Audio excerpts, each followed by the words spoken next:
Welcome back to another episode of Stacking Dennys. I'm Jordan Maccabee of Rotoballer, my co-host Nick Giffen of the Action Network, and Nick, I don't think we have much to talk about this week. It's gonna be a pretty slow episode. Not too much happened. You know, Richmond tends to be kind of a boring race, huh? Holy shit! Oh, playoff picture gets shaken up. Austin Dillon in victory lane, the most controversial race finish that we've seen in a while. Absolutely dumps Joey Logano on the final restart coming into turn 3. Right rear hooks Denny Hamlin questionably. There's people that deny it, but right rear hooks Denny Hamlin. Austin Dillon right now declared the winner and in the playoffs, completely shaking up the playoff field, but overshadowing, I think, a very good Richmond race. This was the introduction of the option tire in a points-paying race on a track where it actually made a difference. And I think it was a very good race. Austin Dillon was going to win that race before that final caution, before everything else ended. So I think the right guy won technically, but the way he won is obviously the biggest talking point right now in the NASCAR community. We'll start with the race though. What did you think of the race? What did you think of the option tire and everything else that went along with Richmond this past weekend? Yeah, I mean, I definitely voted good race in Jeff Gluck's poll because 401.75 of the 402 laps were amazing. And then the shit show happened on the final quarter of a lap. And even then, I mean, like, that just adds a whole hell of a lot of drama. That doesn't actually make the race worse in my eyes. Like, I get it, how it could make it worse in a lot of people's eyes, but, like, we were entertained. Even if we hated what Austin Dillon did, we were entertained. There's no doubt about that. But overall, yeah, the option tires, look, we knew they were going to be faster. They were faster at North Wilkesboro. It was just so much harder to pass at North Wilkesboro because it was newly repaved and you could make so much grip even with the primary tires that you could just aero block the option tires and then eventually the option tires would fall off after 40 50 laps at North Wilkesboro, a little bit more, and so then you didn't need to really hold them off because then the harder compound tire had better traction later in the run. So we knew Richmond was going to be more of a difference, and we talked about it. Save a set of reds I call them the reds because I come from IndyCar, but save a set of the soft tire, the option for a late restart, and we got that late restart, and everybody came in that had a set left. 100% of the field came in that had a set left. Now, some didn't. Daniel Suarez didn't. He still came in to get fresh primary tires, but certainly fell back on that restart. And we talked about it. Some crew chiefs were going to gamble with reds at different points, and Suarez's team made the right gamble. They really hit on it. Oh, yeah. He had a chance to win the race. And even that stage 3 strategy was exactly how I thought they would play it when I saw they took it at the start of stage 2. I was like, okay, they're going to go long, super short at the end of stage 3, which is what I talked about last week on the pod. Somebody's going to do this super short stint in stage 3 on the reds. And if it stays green, it could work. And it almost worked for Daniel Suarez. It turns out it didn't quite. Like he was losing enough grip that he probably wasn't going to catch Austin Dillon there at the end. But he got it within 5 seconds or so, when the caution came out with 2 to go. So really great race. Love the option tire. The only thing I don't like is it makes analyzing data a little bit harder, right? It's so much harder. So I'm going to have to do flags where instead of, like same, I always say like same strategy or these kinds of things, I'm literally going to have 2 different sets of flags, one for drivers that are on the red and one for drivers that are on the yellow, and then blend them. So it's gonna be tough to do, but I mean it's the same thing I do for like practice when there's 2 practice groups. I have group A flags, group B flags, and then you can kind of use a model to blend them. So I think it's gonna have to be the same thing that I do with flags, my true speed metric for Richmond. But honestly, I mean, most passes at Richmond, I think, of all time or near something like 2 decades at least. So, yeah, great race. I shouldn't say most passes, but lead changes is what I meant. I've always been a fan of Richmond. I like Richmond. I like the track. I like, I think it sucks that, chances are we're going to lose a Richmond date. especially now that, that they hit on this with the option tire and how everything played out. Like you said, Suarez hit on the strategy, that was perfect. But lost my train of thought there. Wow. Let me think here. What the hell was I just about to say? I don't know. Suarez hit on the strategy, and let me think here. This is embarrassing. It's not even that late. I mean, we're getting a later start than normal for this podcast, but But overall, once again, Christopher Bell had an absolute rocket ship. Got that speeding penalty, and that put him back in traffic. Truex, Jordan Jinx is alive and well. Martin Truex Jr. killed your 36 for 36 while keeping my Jinx alive. Blew an engine, ended up finishing dead last. And overall, though, were you surprised? So about 61% said that was a good race. I have to think that is weighed heavily by the finish. Yeah, it has to be, because without that finish, we probably have 90 to 95% yes. Mm-hmm. I would say. Yeah.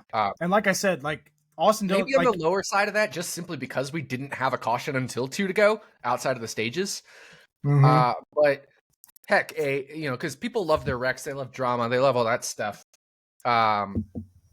So I think it probably would have been on the low 90s, maybe the upper 80s. But a race with, look last year at like Indy road course, I think there was no cautions, and Watkins Glen there was no cautions until Elliott, I think, stalled at the bus stop with for like the only caution or something. Those races did not get very good because it was just single file road course processions mostly. So to have a race that would have stayed caution free minus the stages and get near around 90% would be incredible. That means it's an amazing race, right? And it would have been that in the polls, I think, the Jeff Gluck good race poll, without the super controversial ending. And it did sour it for a lot of people. I hated it. I hated the ending. I absolutely hated it. If you follow me on Twitter, I hated it. I was very vocal about how I think that ruins the integrity of the sport. I love the sport of auto racing, and I think it is just completely a lack of integrity there. But that aside, it was a great race. Mm-hmm. So we're recording this Tuesday night. Typically, NASCAR announces their penalties on Tuesdays. They did not announce any penalty today. And as Pockers tweeted, typically that's when they have more to look at than just a cut and dry scenario. So it'll be interesting to see whether or not NASCAR will actually do anything, because there are a lot of people, Kevin Harvick, I forget who else made comments that basically said, like, this is a monumental point for NASCAR, because if you don't nip this in the bud right here, Hamlin made a point on his podcast about the championship race. Yeah. And it's a very extreme example, but at the same time, what's to stop anybody from doing that? What's to stop a teammate from going out and wrecking your competitors? Yeah, you're going to piss off the garage, but if NASCAR is not going to care, that's where the issue lies. And I guess, I have my opinion on what the penalty should be. I'm very curious on what you think the penalty. Let's say what the penalty should be in your mind, and what you think the penalty will be. Austin Dillon should not be in the playoffs. This, to me, is the equivalent of the Michael Waltrip racing scandal, where you manipulated the outcome of a race. There's no doubt in anybody's mind, in terms of like the racing community, I would say, or maybe very, very few weirdos. But I mostly think of like Kyle Petty and stuff. Almost everyone, you can even see like Austin Dillon's gloves, just white gloves, just go straight left. Like, it's so it's in the SMT data. And that's just the Denny Hamlin part. He also intentionally wrecked Joey Logano. Let's not forget that. People excuse that one, but that was also completely intentional. So he intentionally wrecked 2 drivers, and all the Michael Waltrip racing scandal was Clint Bowyer spun out, and they pitted Brian Vickers to get Martin Truex Jr. a couple spots on the track and get him in. And what did NASCAR do? They kicked Martin Truex Jr. out of the playoffs. They need to kick Austin Dillon out of the playoffs. This is manipulation of the playoffs. I shouldn't say kick him out. He could still win one of the last 3 races and get in. but they need to not count this win for the playoffs. That's what they should do. Hefty fine. It needs to be at least double the fine of anything Bubba Wallace got, Chase Elliott got, Denny Hamlin got for these intentional things, because there was 2 intentionals. It needs to be double the monetary and points penalties of those, and he needs to not be in the playoffs. That's what should happen. What do I think will happen? I think NASCAR does the right thing. I think they encumber the win. Encumber the win. And I think they default to the standard penalty, maybe a 1 race suspension. Maybe. I don't know. I'm on the fence about that. I think he should be suspended. Maybe they suspend him a race, but I probably not. And definitely give him the standard, I think 25 points, $50,000 or $75,000 fine, whatever it ends up being. I think that's what they do. And I think they encumber the win, because this cannot stand, and NASCAR knows that. They're in a really bad situation here. Yeah, it makes a huge difference for the team, because they go from 32nd in points to 16th at worst. Mm-hmm. I don't think anybody thinks that Austin Dillon's going to actually compete for the championship. And that's the unfortunate thing, because he's going to be in the playoffs, but and these guys can get retaliation if they want, but what's it going to do? It's only going to potentially, and I tweeted this out, it's only going to potentially hurt Denny Hamlin or Joey Logano if they go after Austin Dillon and, wreck him or try to wreck him. And all it could do is potentially hurt them. Austin Dillon's not going to win this championship. Austin Dillon probably isn't going to win another race. The negatives are far too heavy. The potential negatives are far too heavy for them to actually do anything. But I completely agree with you. I think the move here for NASCAR is to encumber the win. Do not allow it to count toward the playoffs. Maybe obviously I think it's gonna stand in the history books as a win. They're not going to give the win to Hamlin or anything, or whoever finished second. Was it? Yeah, Hamlin did get credited with finishing second. But yeah, I think a suspension is in line. I definitely think a monetary fine is coming. I think that's a given. Yeah. Now the question is, do I think that they actually are going to encumber the win? I am hopeful that they do. I think it's the right thing. And I think with all of the pushback and everything else, I think that is what they end up doing. And hopefully they do. Hopefully they're actually making the decision this time to do that. And like I said, I wouldn't be surprised of a suspension, and definitely monetary fine as well.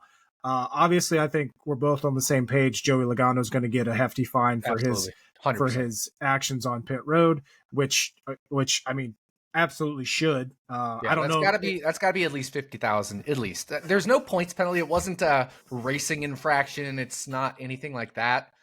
It's a strictly conduct penalty. Right. And fine him $50,000, something like that. 75 if you want to really send a message. Which I would love sending a message. That's whether people should have been on pit road or not, you cannot do that. Yeah. You know what I mean? And that's what I meant, or that's what I said with my tweet. I'm not sitting here defending Joey Logano saying it's okay that he did it, but we also need to look at the fact that there were so many fucking people on pit road when cars were rolling. These cars aren't going 5 miles an hour. Kids, yeah, kids are on pit road. They sometimes aren't, the wisest with their movement decisions. Yeah. And I don't want to make this dark, but look what happened when Tony Stewart revved up his engine near somebody. Things happen, and that's not okay. Now, did Tony Stewart mean to? I'm not getting into all that. That's a whole different discussion, but things can happen when you hit the gas near people.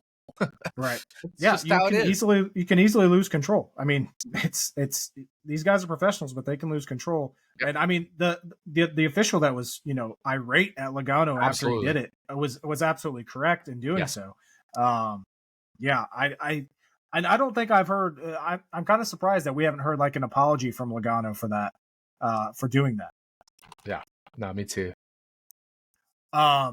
But as of now, like we said, and this can all change, but as of now, the playoff picture gets shaken up quite a bit. As Austin Dillon gets moved in, that puts Ross Chastain and Chris Buescher below the cut line.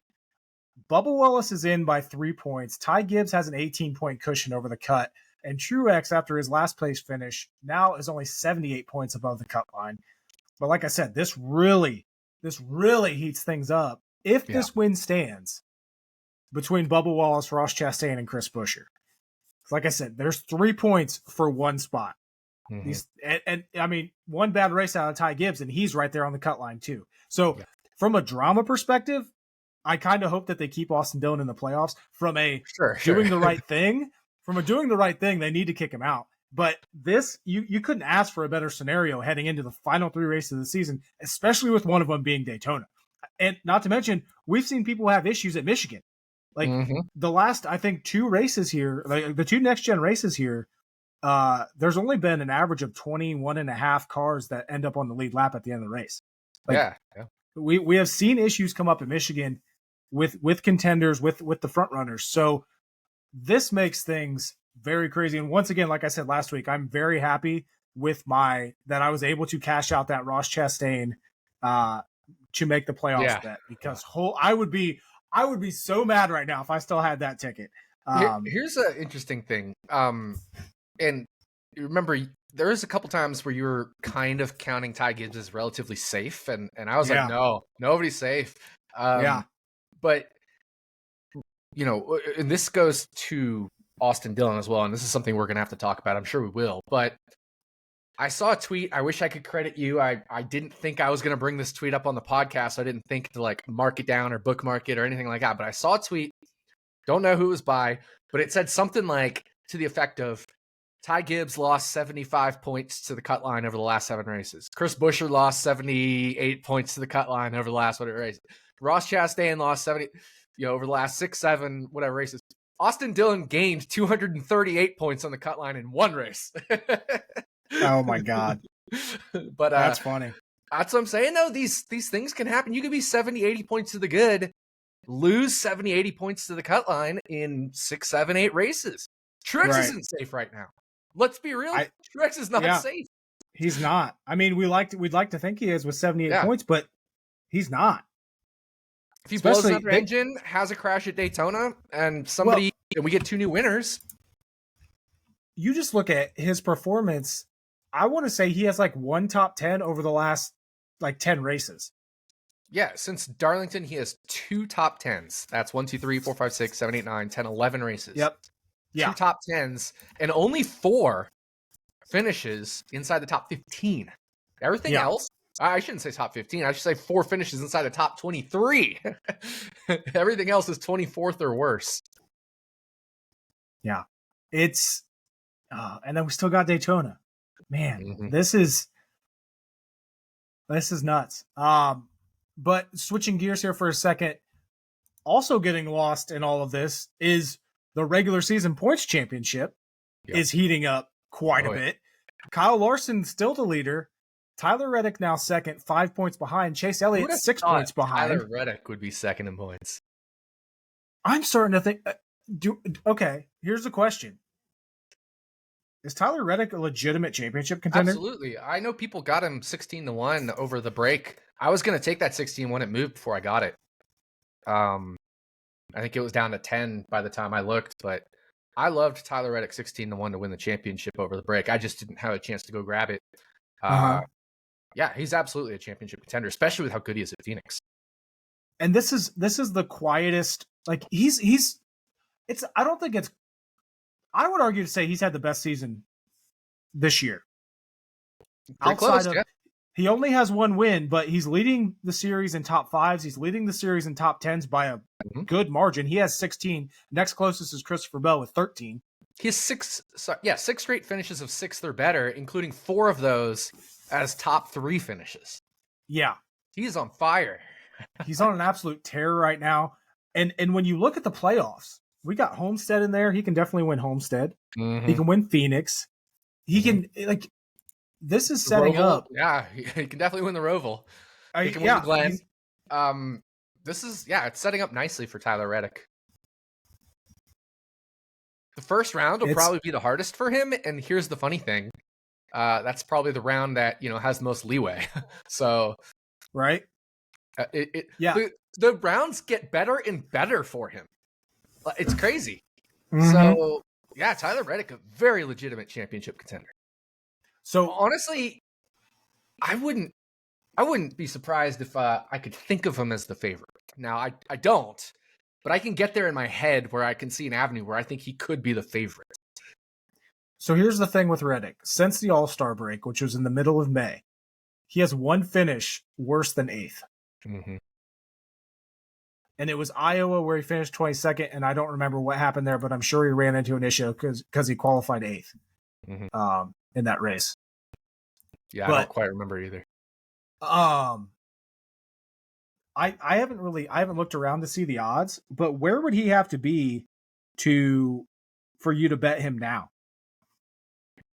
Any double-digit number, or would it have to be like a 12? I think any double-digit number probably. I haven't looked, and I'll probably see him at 10 and be like, maybe I don't know, you know. But I think it's at that point where double digits is. I wouldn't argue against a bet, you know. He's 12 at DraftKings. I think that's a bet, and that's the first site I checked. Right, I haven't even shopped this one. He's 12 at Bet365. Also, they have to make playoffs odds up, and we need to talk about those because I feel like there could be good opportunities here. Yeah, 10 at MGM. We don't necessarily need to go through all of them, but you know, we've seen like 10s and 12s. I think is pretty common for Tyler Reddick. Most of these books tend to herd 12 at FanDuel. So yeah, I think he's pretty much 12. I think that's a good bettable number.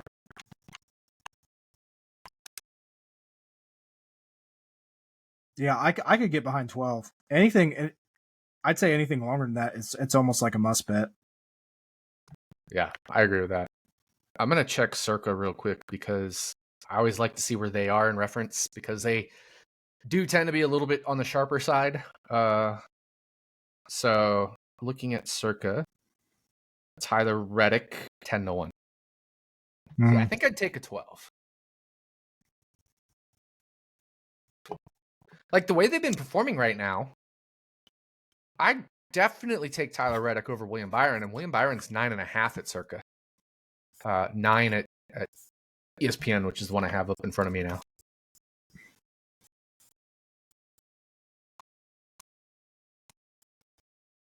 $7 at FanDuel for William Byron, right? Like 12 for Tyler Reddick is pretty good. I think I'm taking it. I'm taking Tyler Reddick 12-1 to win the championship. Wish I got the 16, but I've seen enough now to where 12 is good. All right, so these have been some of my favorite bets to look at over the weeks just to see how much they change, and it's on Bet365 to make the playoffs or not. Currently, Ty Gibbs 2-1 to not make the playoffs.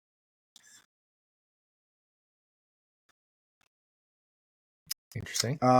Chris Buescher is plus 130 to not make the playoffs. What? That's a bet.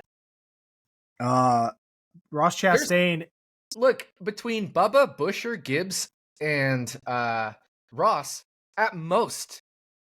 Well, okay, maybe we have to wait for the Austin Dillon news. I was going to say at most 2 are going to make the playoffs. Right? We have to factor in the Austin Dillon news. Yep. So Buescher is plus 130 to not make the playoffs. Chastain is plus 120 to not make the playoffs, and Gibbs is plus 200 to not make the playoffs. What's Bubba? Did you say that? So Bubba is, they do these odds weird. So yes is 27 over 20, which would be plus. Oh, I'm fine. I got it right here. Bubba Wallace is plus 135 to make the playoffs. So yeah, Bubba. And then Gibbs is plus 200 to not make the playoffs. To not make the playoffs, yeah. Bubba's minus money to not make the playoffs. Honestly, I like the Bubba bet to make the playoffs, plus 135. He's in the playoff position right now. It could only get better if Dillon doesn't win. He gets Michigan and a super speedway, which are great for him. Yeah, so if Austin Dillon's win gets taken away, where does that puts the cut line at Buescher, right? Mm-hmm. Buescher, Chastain. Yep. They're literally tied in points. It's just best finish between them, and Buescher has the better finish between the two of them with the second place finish. Two of them. So Bubba would be still 3 points to the good. Okay. But it would be an extra person that he wouldn't have to beat as well. Correct. And he'd have Chastain and Buescher. Yeah. With two really good tracks for him out of the last three. Mm-hmm.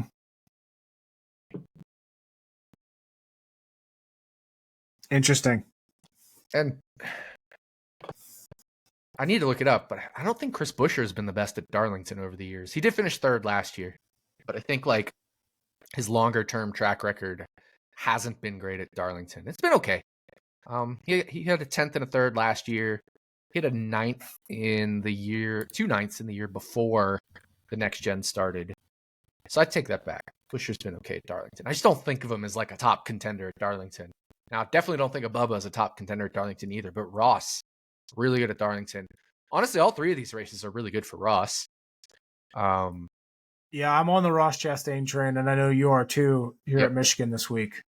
Yep. But he's also obviously also great at Darlington. Yeah, but Bubba finished top 10 both stages this year, finished 7th in the race at Darlington. Has been really good at Michigan, obviously Daytona.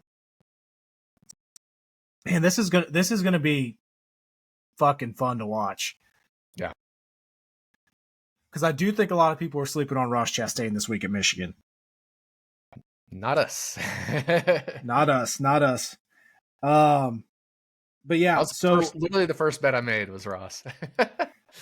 Yeah, so some of these other like Briscoe and Kyle Busch are both plus 600 to make the playoffs. Oh, I took Briscoe no. So I talked about this in the Discord, I think, earlier this year. And I think I sent you maybe a tweet about it, like a private message thing. Briscoe was like minus 300 for no. And I calculated he'd have to have something like a 2 or 3% chance to win every race for that not to be a value. And he doesn't ever have a 2 or 3% chance to win races right now, even at his best tracks, right? Other than maybe like Daytona, I don't know. So I took Chase Briscoe no minus 300. Now, what does it take with 3 races left? Well, no minus 1,000 means 11-1. Essentially he needs to make the playoffs better than 9.1% of the time for it to be a bad bet. So it's less than 9.1% of the time. It's a good bet. Well, how often is he going to win these last 3 races? Daytona, let's give him a generous 5% at Daytona, right? Right. Let's say Chase Briscoe. Then he would need to win Darlington and Michigan 4% of the time combined. So that means about 2% per race. He's not going to be 2% per race at either of those. Chase Briscoe, no. Minus 1,000 is a great bet. I know people hate betting these minus numbers, but it is a highly plus EV bet to bet Chase Briscoe no minus 1,000 for the playoffs. Same for Kyle Busch. Although Kyle Busch's odds are a little bit better than Chase Briscoe's, I think Kyle Busch's no is good at minus 1,000. I don't think it's a slam dunk. I think Chase Briscoe's is a slam dunk at minus 1,000. I would easily, gladly put $1,000 on it to win $100.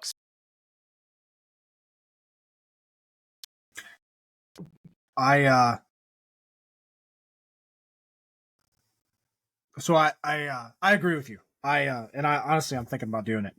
I do already have a bet on Kyle Busch when he was, what was he? What's 4 divided by 6? 33%. So like minus 200. Yeah. So I put 300 on it. Whichever way it was, you had it on. Yeah. I put 300 on it to profit 200. So, my cash out offer right now is $428.58. Yeah. But so I have that with Kyle Busch, and I'm with you. I like that. So minus 150. I was doing it the other way around. Yeah. Yeah. It was something. Yeah. There we go.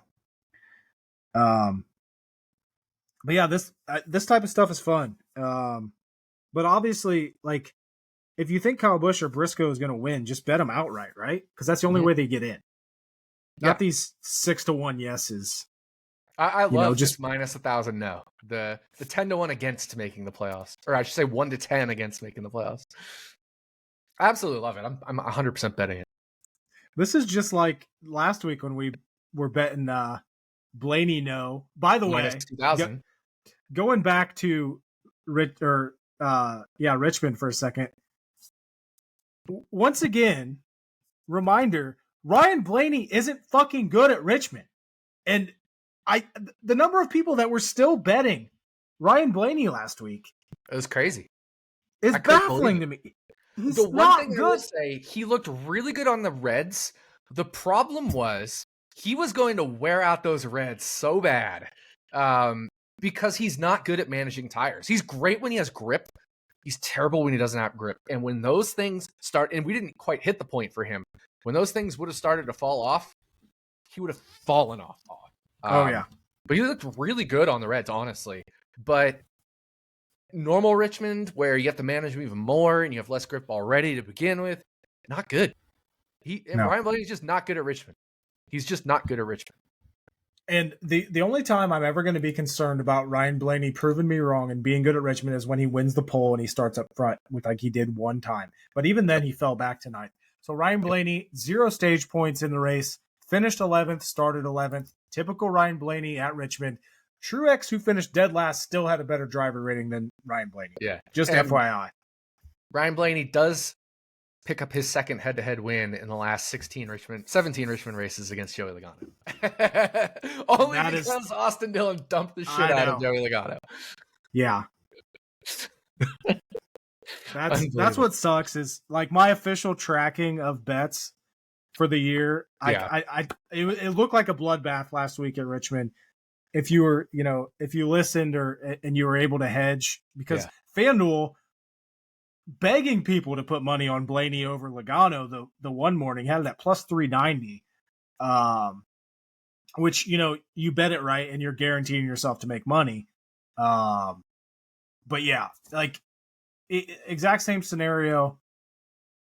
I would bet the exact same way I did at Richmond and not think twice about it because you're going to have the weeks like that where they lose. But I am very glad. Once again, going back to Richmond for a second. Betfred, which is shutting down in Ohio this year. Like right now, you can't even deposit on the app. They had Truex versus Blaney, Truex at minus 150. And if I would have been able to actually use the app and deposit, I would have blown my entire bank account on that. So thank the gambling gods for not allowing me to get into that app and actually make a bet because, that would have been bad. That would have been bad. I would have been irate. So I just thank you. But getting back on point here. Who do you think is going to win this regular season championship? Which, by the way, Larson's still leading with one race less than everybody else. Still noteworthy there. But we know he's not good at Daytona. Chase Elliott's pretty good at Daytona. Yeah. Obviously, anything can happen. Hamlin's there. He's only 21 points behind. And then obviously, like Michigan, Larson should be very strong at Michigan, as should Reddick. Chase, probably a top 10 contender. And then Darlington, Larson, very good there. Reddick, very good there.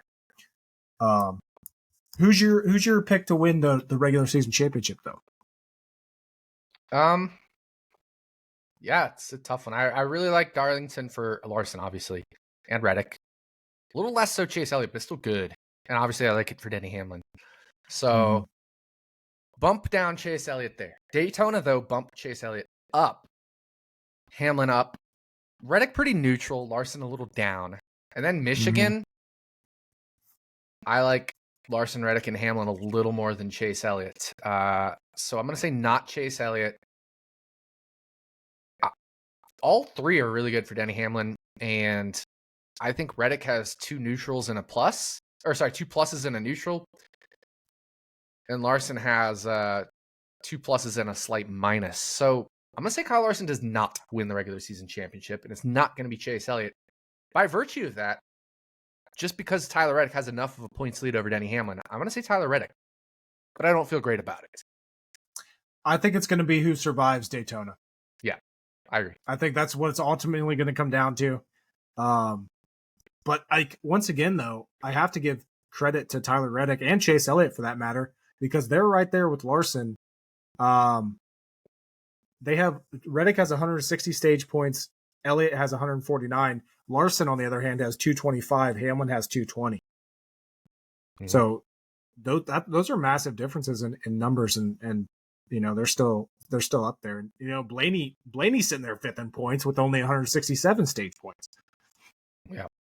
So I just looked up Chase Briscoe from Talladega and Daytona, just kind of average those two.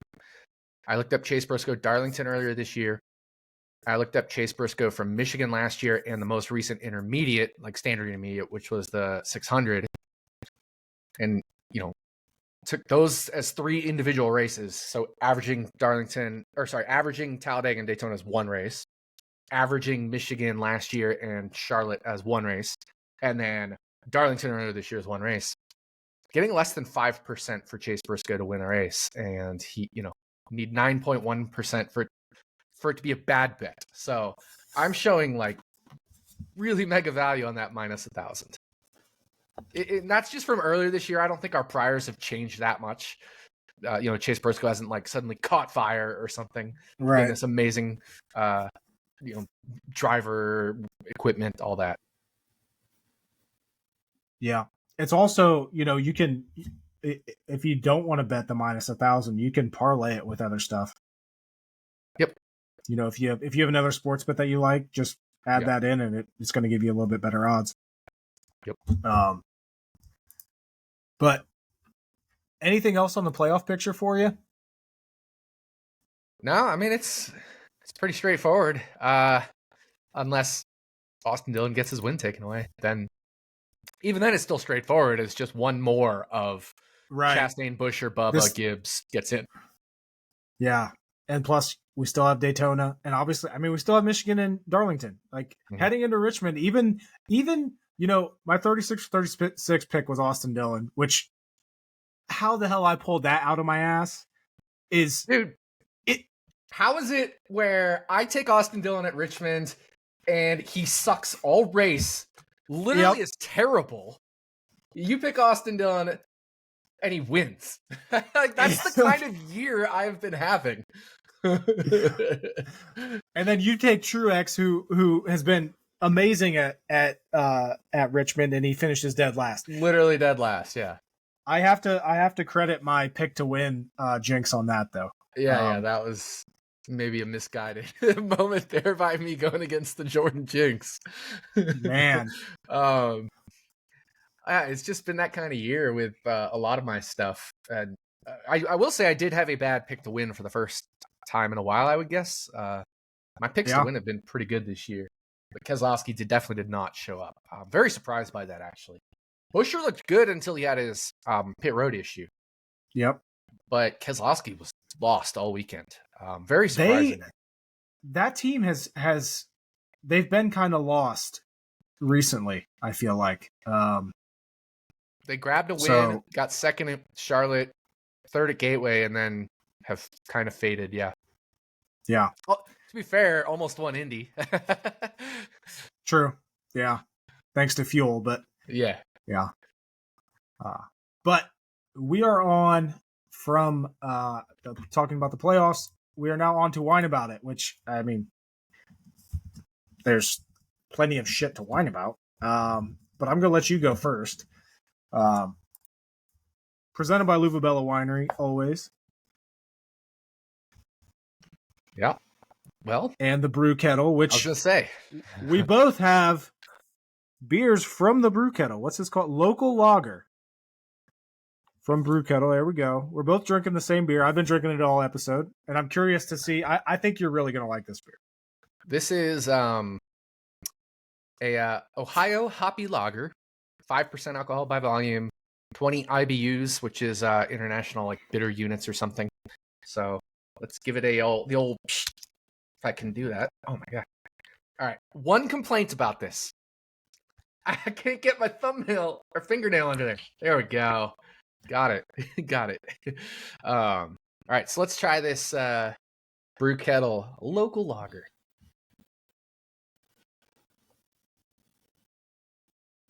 Oh yeah, I like that. It's not too hoppy. I knew you were gonna like it. It's not too hoppy. That's great. That is fantastic. It's not the White Raja. That one was way too much for me. This is that. And I don't really like hoppy beers, but this is palatable. Like I can drink this. Yeah, this is hoppy, but it's not like overkill hoppy. Which I do like overkill hoppy in moderate amounts. Like infrequently. Like for example, I did like the White Raja. That was really good, but I couldn't drink those every day. Right. This I have this all the time. This is this is solid. This is a good beer. I'm curious. Did you get the Mexican lager as well? I did.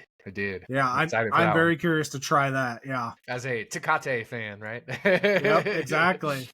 So, yeah, I'll do that one probably next week, something like that. But yeah, very good. So, I mean, we only really have one thing to whine about, right? Like, how can we not whine about the incident? Yep. And there's so much that stems from that. And I don't really have a particular point to whine about, but I'm just very confused by the large disagreement in the community around should his win be taken away? What did he actually do it on purpose? But did my Hamlin biggest whine come about up? Hamlin didn't come up. Hamlin literally from the SMT data stayed below the line that other cars take in an attempt to avoid Austin Dillon and Joey Logano spinning and stuff like that. You could literally see Austin Dillon's gloves move. It's clear as day, and yet people still want to refute it. So if I blocked you on Twitter, I'm sorry, but I'm not sorry. I had no problem if you wanted to think it was Hamlin's fault or not Austin Dillon's fault until the data came out, until the video came out, until everything came out, and then people just started making absolutely ridiculous points. And at that point, if you're not going to live in reality, I don't need that on my timeline. So, sorry, but not sorry. If I blocked you, maybe down the road I'll unblock you. And I'm not aiming this at any particular person. It's just one of those things. It's like, I don't need that on my timeline right now because you're just not living in reality. It's just a 100% fact. Even Austin Dillon didn't deny it. Yeah. Like, yes, he didn't even deny it.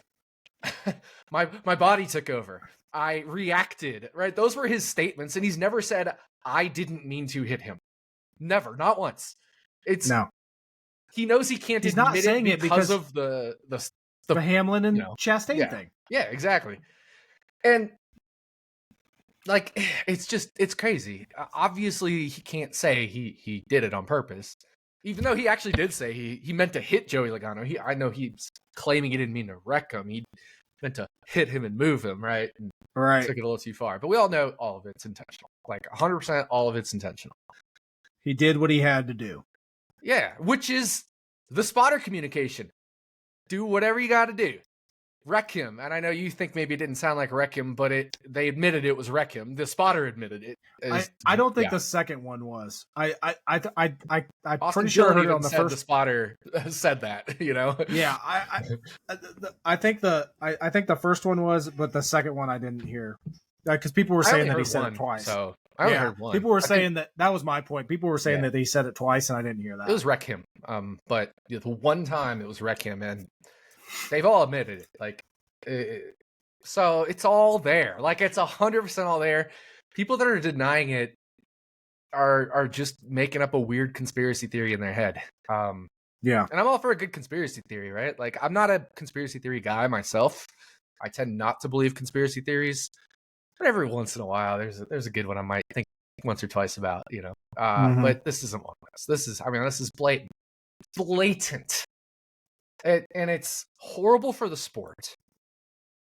And I think the other thing that gets me riled up is people hating the winning in for beyond 30th place, because it was widely panned as a good move when it was made after Corey LaJoie almost won Atlanta and would not have gotten in as the 31st or second place driver in points. You and I talked about it at the start of the season podcast. We liked it.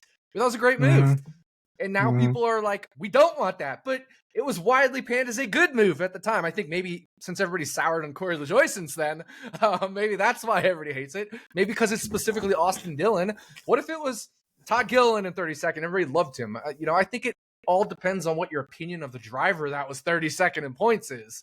Now, all of a sudden, everybody hates it. But I love the winning in. I think it's great for the sport. I think it creates drama, right?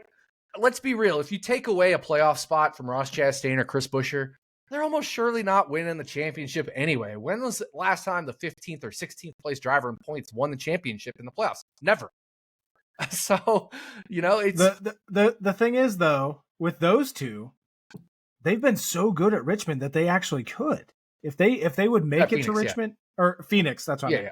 At Phoenix, and obviously getting to Phoenix I agree with you, but at the same time, what did they do to earn a playoff spot? Run 16th all year, right? So why not let the 32nd guy? And people are saying, well, he's been 30. Austin Dillon literally was the best car at Richmond, period. Yep. Especially at the end of that race. You beat 36 other drivers because there was 37 cars in that race. Fair and fucking square until the very end. Basically. Like, you deserve that playoff spot. I don't care. You deserve that playoff spot. It's not like it was a Daytona or a Talladega or an Atlanta. He kicked the shit out of Denny Hamlin. He kicked the shit out of Joey Logano. He kicked the shit out of Christopher Bell at the end of that race, other than, obviously, the incident. Yep. He deserves a playoff. To me, you deserve a playoff spot if you win a race in the NASCAR Cup Series. Other than maybe the super speedways, but I don't want to change the policy just for those. So, yeah, I think now, the way you win it matters. If you win it by, playing bowling ball, I don't think that counts. And that's the only reason I want this taken away, is because he did it, to me, unfairly. He manipulated the playoffs in a way that isn't sporting, that most other drivers wouldn't do in any other race scenario. So it's just one of those things where you got to take it away. But at the same time, had he won that race fair and square, I love the fact that he would have made the playoffs. And I don't like Austin Dillon, you know that. I can't stand him. But he should have been in the playoffs if he had won it fair and square. And that's what sucks, is if Stenhouse doesn't Stenhouse, Austin Dillon legitimately whine about it on Stenhouse. Jesus. Right. If Stenhouse doesn't Stenhouse, Austin Dillon legitimately gets his playoff spot. And we're celebrating it. We're sitting here saying, great underdog story. But it's the fact that the way he did it and the way he got the win, after making a completely idiotic decision to take the inside line on the restart, and then losing and then losing the restart to Logano, and just everything that transpired after that. But I'm going to piggyback, like, obviously, this is our whine about it. It's like a co-whine about it. I'm going to piggyback off of this a little bit, and I'm going to whine about the people that are comparing this to situations where maybe like a Hamlin or a Logano specifically, or like we've seen Larson do it, where they rough up guys at the end of the race. This was so egregious. It's not even close to being comparable. No. I understand that Logano, bumped Byron out of the way at Darlington to get the win.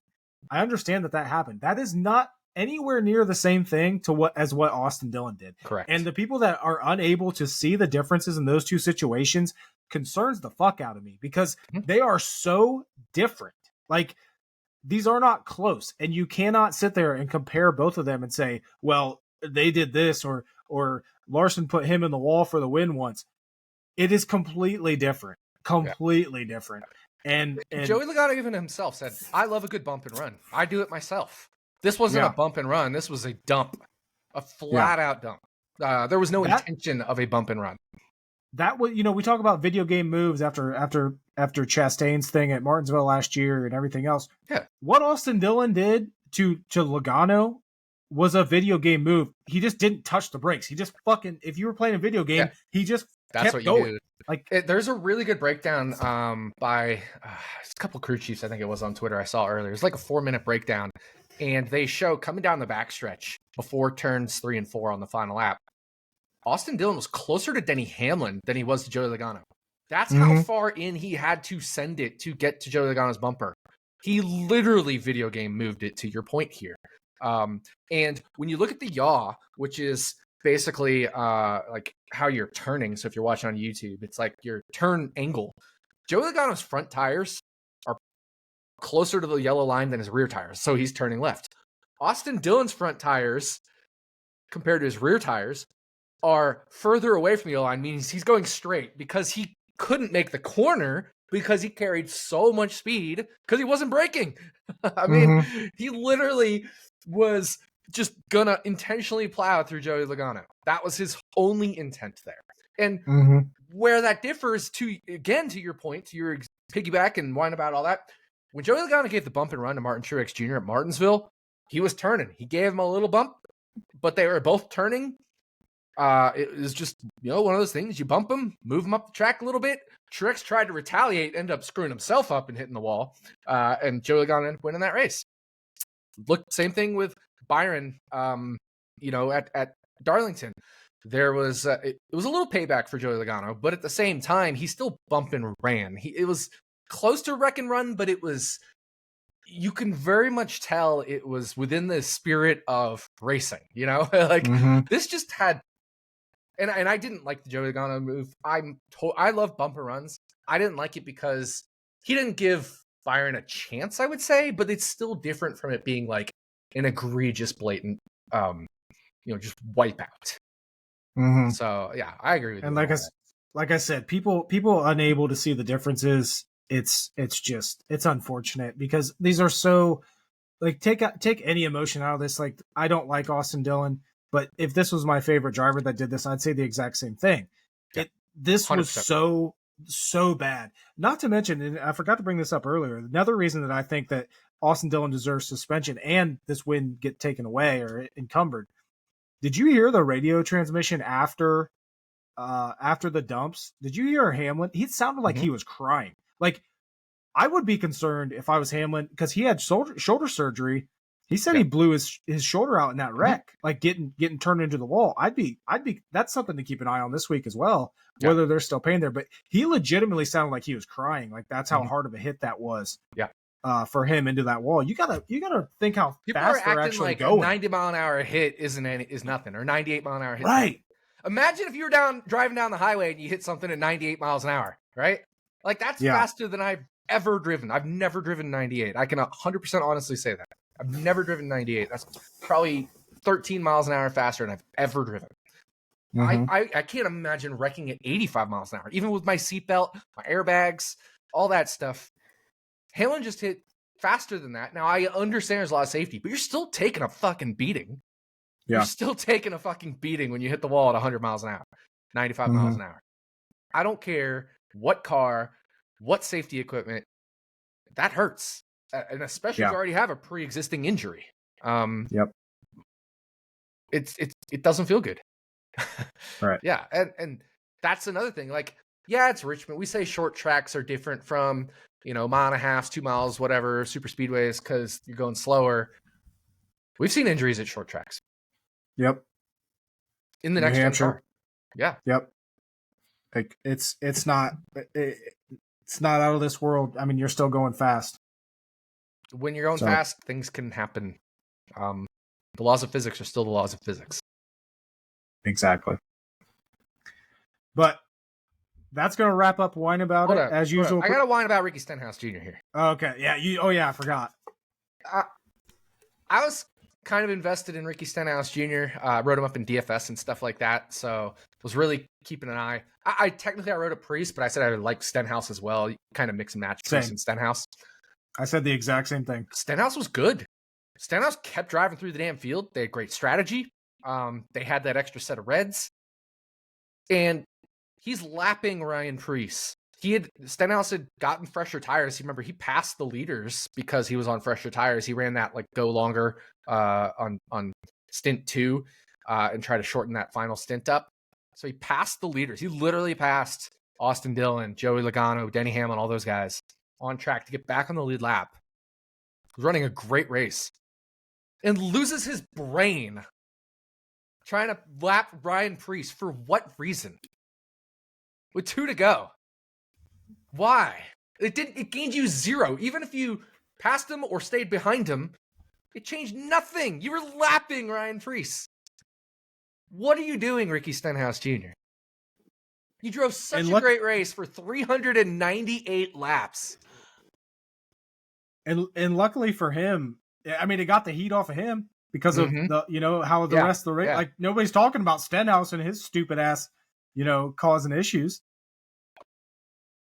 Unbelievable. That. Honestly, that might be the boneheaded move of the season. Like Austin Dillon's was bad, but it was like because it was intentional bad. Ricky Stenhouse, I'm talking about just like bonehead, like just making the most colossal mistake. Austin Dillon's wasn't a mistake. He intentionally did it. That's not an accident. That was on purpose. Ricky Stenhouse Jr., I think, might have just made the most colossal mistake of the season, even though it doesn't really, impact anything as far as he goes or the playoff standings aside from the restart and all that stuff. Like, had normal final restart happened, it would have had no impact other than maybe Austin Dillon gets in, maybe he doesn't, which doesn't really affect the championship in any way. But like to Stenhouse, it had no impact. So why make that dumb fucking boneheaded move? It might be the most boneheaded move this season. Yep. Like I said, it's another one of those. Stenhouse Jr. I like him a lot. I won a lot of money from him in DFS and betting. I think he's fun. Like I love that he, punched Kyle Busch. Just right.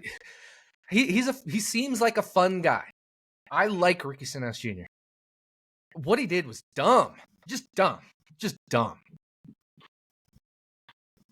Yep, I 100% agree. And man, but at the same time, I wasn't surprised that it was Stenhouse that did it.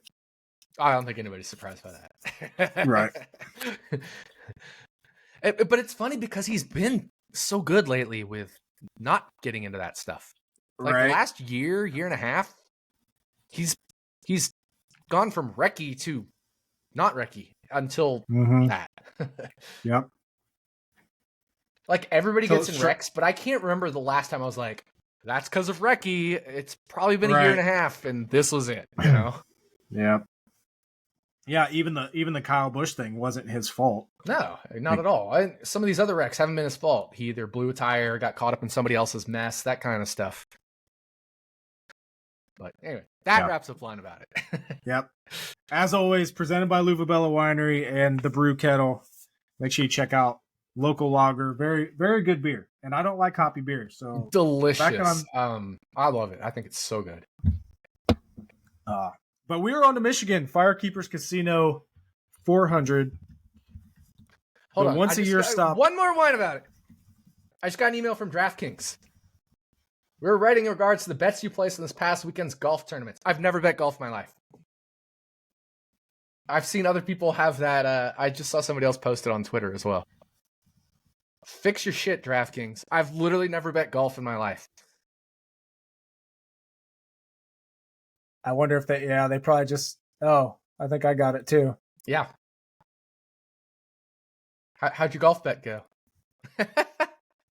Yeah, we're writing in regards to you place on this weekend's golf tournament. They also had a spelling error or a grammar error. This past weekend's no apostrophe. Yeah. Anyway, just looked over on my left and saw I had an email from DraftKings. I was like, what is this? An update from DraftKings. I thought they were maybe going to talk about we're rescinding our tax on wins policy. Nope, it was your golf bet. My golf bet I've never made. That could be a whole nother whine about it too, is DraftKings and their tax thing. But they rescinded it. Did they? Yeah. I didn't see that. Yeah, they rescinded it. FanDuel said, we don't plan on doing the tax thing that DraftKings is doing. And 2 hours later, DraftKings said, we're not going to do this. And they were like, we listened to our customers. I was like, no, you listened to FanDuel and said, shit, we're going to lose a lot of market share. Oh, yeah. Oh, yeah. Oh, yeah. Oh, man. Yeah, that was just boneheaded. But we're on to Michigan. FireKeepers Casino 400. There's one guy that we are already on. We alluded to it earlier. Ross Chastain sitting at 44-1. That's too long. Yeah. It's too long. And when you look at, when we look at Michigan, what are the tracks that are most comparable in your eyes? And what does the data say? Because I feel like there's a lot of recency bias of Chastain not performing. But if you look at the high-speed intermediates this year, Chastain has been good. Mm-hmm. And that's why I'm on him for a top 10 plus 200. I like that bet. Obviously, I'm on him 44-1 to win.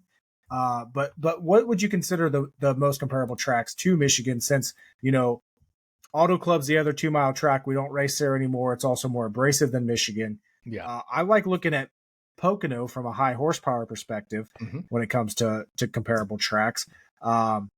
But any particular, mile and a half that you're looking at, or you kind of just throwing all these intermediates in together? Mostly throw them all in together. I do favor a little bit Texas and Charlotte just because they're lower wear than Vegas and Kansas. But all of them. I mean, Ross was great at Vegas. Ross was great at at Texas. He won a stage. Finished 8th at Charlotte in the rain-shortened race. He led significant laps in both those too. Yep, and he's been fucking good at Michigan in the next gen. Yep, he's been both fucking Trackhouse cars have had really good speed at Michigan. So, yeah, I loved Chastain 45-1. Just one of those guys that's like, he has the upside to win. He could also throw in a total stinker, especially given how they've run overall. But I think they've been pretty good in the intermediate package. So, yeah, I like 45-1 Ross Chastain, 44-1. I know you opened 45 at Caesars, 44. Here in Nevada, I have a 45 at Station, so I actually got that, but I tracked it 44 in FanDuel since that's where most people can get their bets. And Caesars had moved by then. So, yeah, love Ross Chastain, 44, 45, 40-1. I'm fine with. I have him. I ran my model earlier today, and I have him a little over 4% to win. So I am higher than, let's say, Jim. Jim Sonis from FanDuel. I think he's at like 3.5-ish, little above. I think 3.5, if I remember correctly. I don't have my message up from him, but I'm a little over 4% on Ross. But even if you just take Jim's number, I mean, that's like 30-1 is a good number. Right. We're getting 40, 45, 44. So the 2 races in the next gen era, Kevin Harvick won in 2022. Kevin Harvick was so good here at Michigan. Bubba Wallace, though. What? We had an earthquake and I didn't feel it. I'm just seeing on Twitter that we had an earthquake and I didn't feel it. You legit had an earthquake? Yeah. 4.1 magnitude in the Las Vegas Valley. Holy shit. Yeah, I didn't feel it at all. Damn. All the excitement. But dude, we've had so many earthquakes lately. California has, but like there really? was one a couple days ago I felt in Vegas that was in California. There was one a few weeks before that my girlfriend felt that I didn't feel. There's been some seismic activity on the West Coast recently. Los Angeles had one yesterday that was 4.something, 4.7.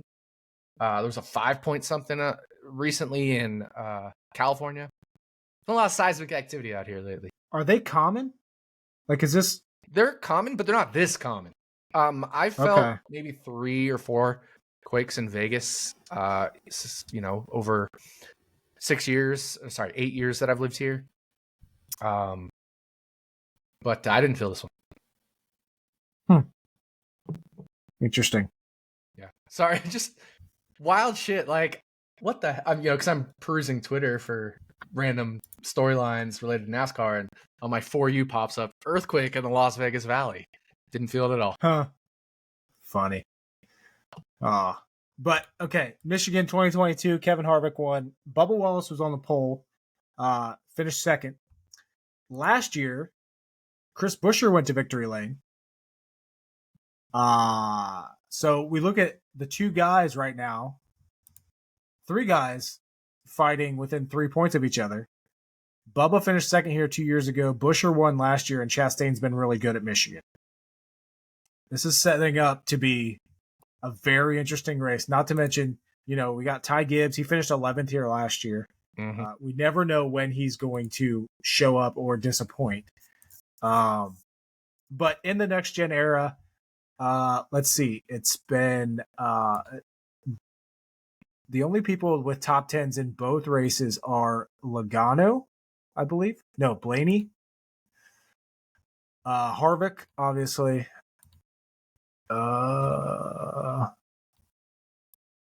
Hamlin. Eric Jones. He has top tens in both. Oh, Ty Gibbs ran here in 2022 as well. He finished 10th. He ran the 45 for 23:11. Yep. Forgot about that. Truex finished second last year, and he was sixth the year before. And yeah.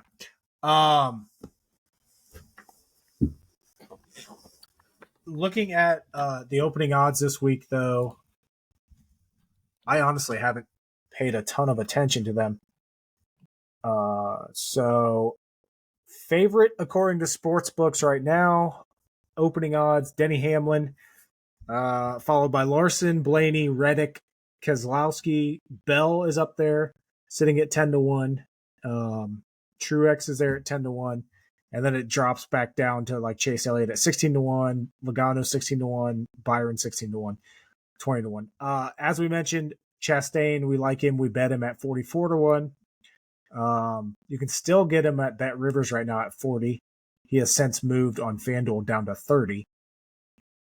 What do we think of Daniel Suarez? I saw him at 66 on BetMGM. I don't mind that. I don't have value on it, but the model as well. Suarez has struggled this year, especially at certain races. But I don't hate it. I don't love it, but I don't hate it. It's interesting. I'm looking at most laps led at Michigan in the next gen car. Number one, Chris Buescher. He led 53, which was 52 last year and won the year before. Martin Truex Jr. 47. Well, it was 47-0. Number three, Daniel Suarez. Tied Daniel Suarez and Ross Chastain. And both of them led double-digit laps in both races. And then Bubba Wallace, 43 laps led, is fifth and has led double-digit laps at both races as well.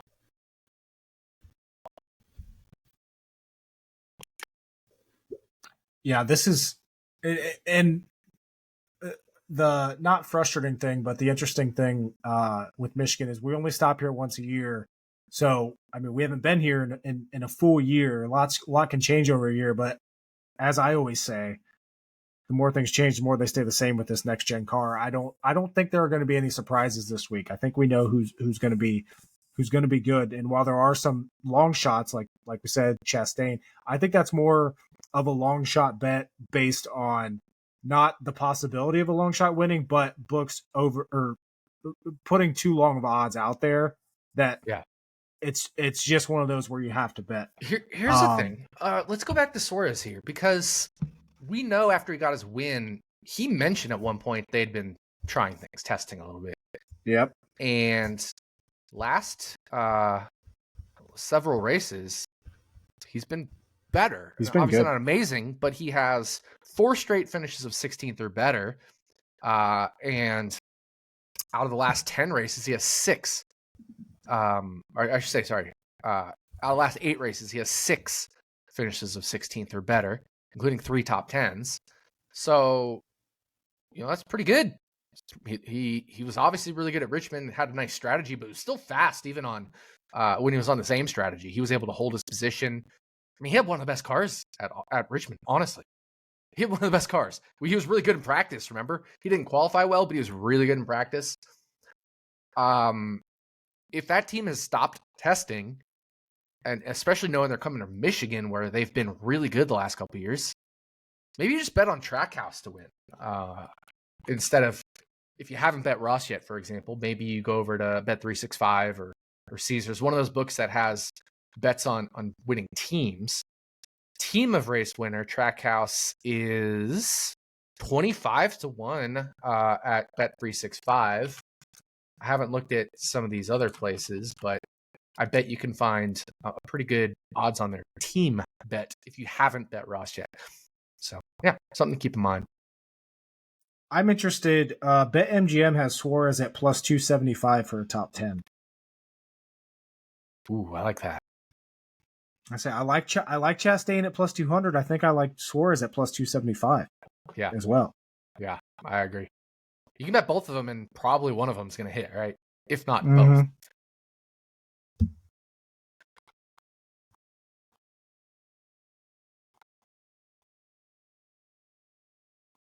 Kind of just browsing here at some of the other books. Yeah, 25-1 at Caesars for winning team Trackhouse Racing. So both 365 and Caesars have the same number.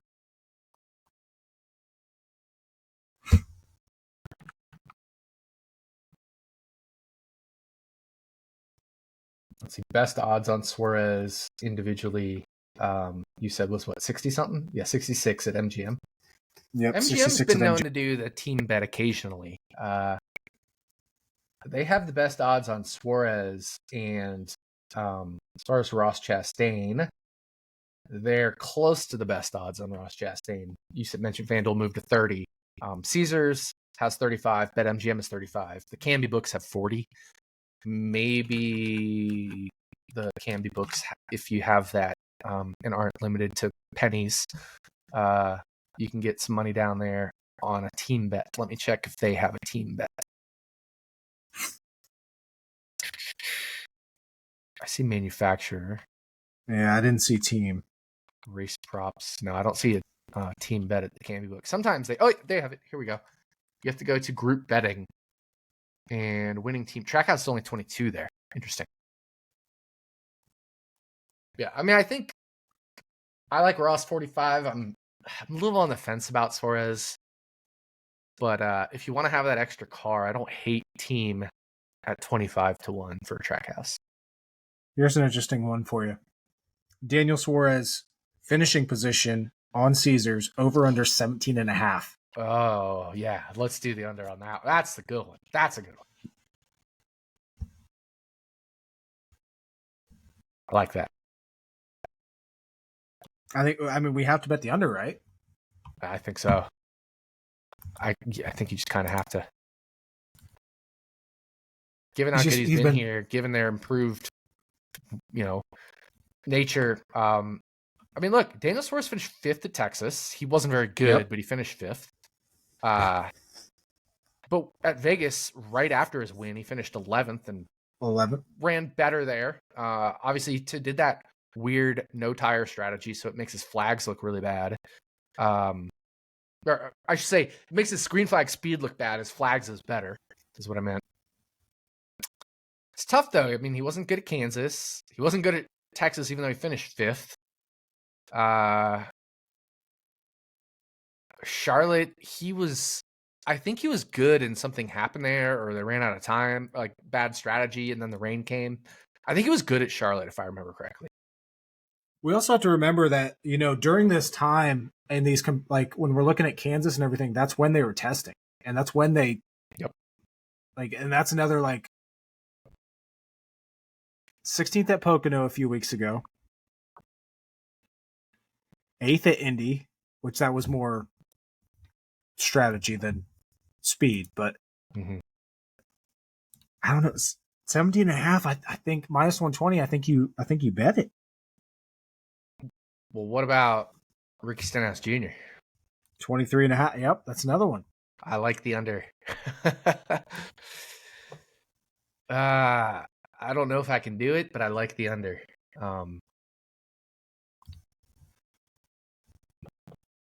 Yeah, I like the under on Ricky Stenhouse Jr. I'll have to crunch more numbers to get median finishing positions. I haven't done that yet. But I think I like the under on Ricky Stenhouse Jr. What do we think about Bubba Wallace at 13.5? It's minus 150, so it makes me like it less. Yeah. But obviously, he's been one of the best cars here over the 2 years. I'd almost rather wait for it to get to 12.5 and take, the minus 115. Right. But at that point, you may as well just bet his top 10 at whatever, if it's significant plus money.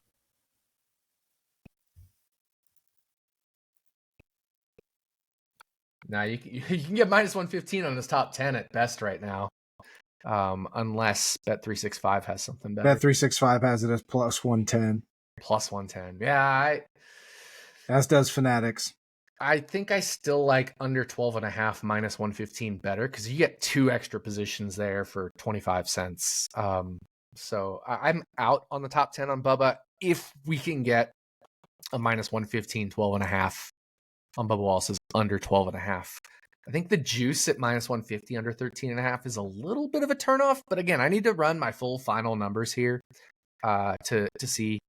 But I do lean the under there on 13.5, even at minus 150.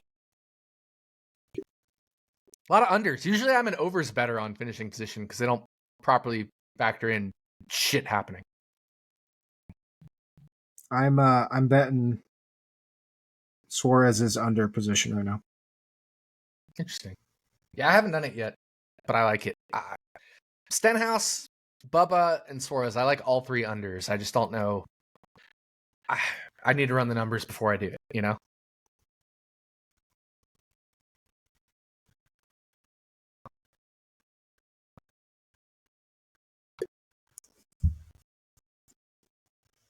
In. Nice. Like I said, I don't hate it. I just want to make sure I have that edge.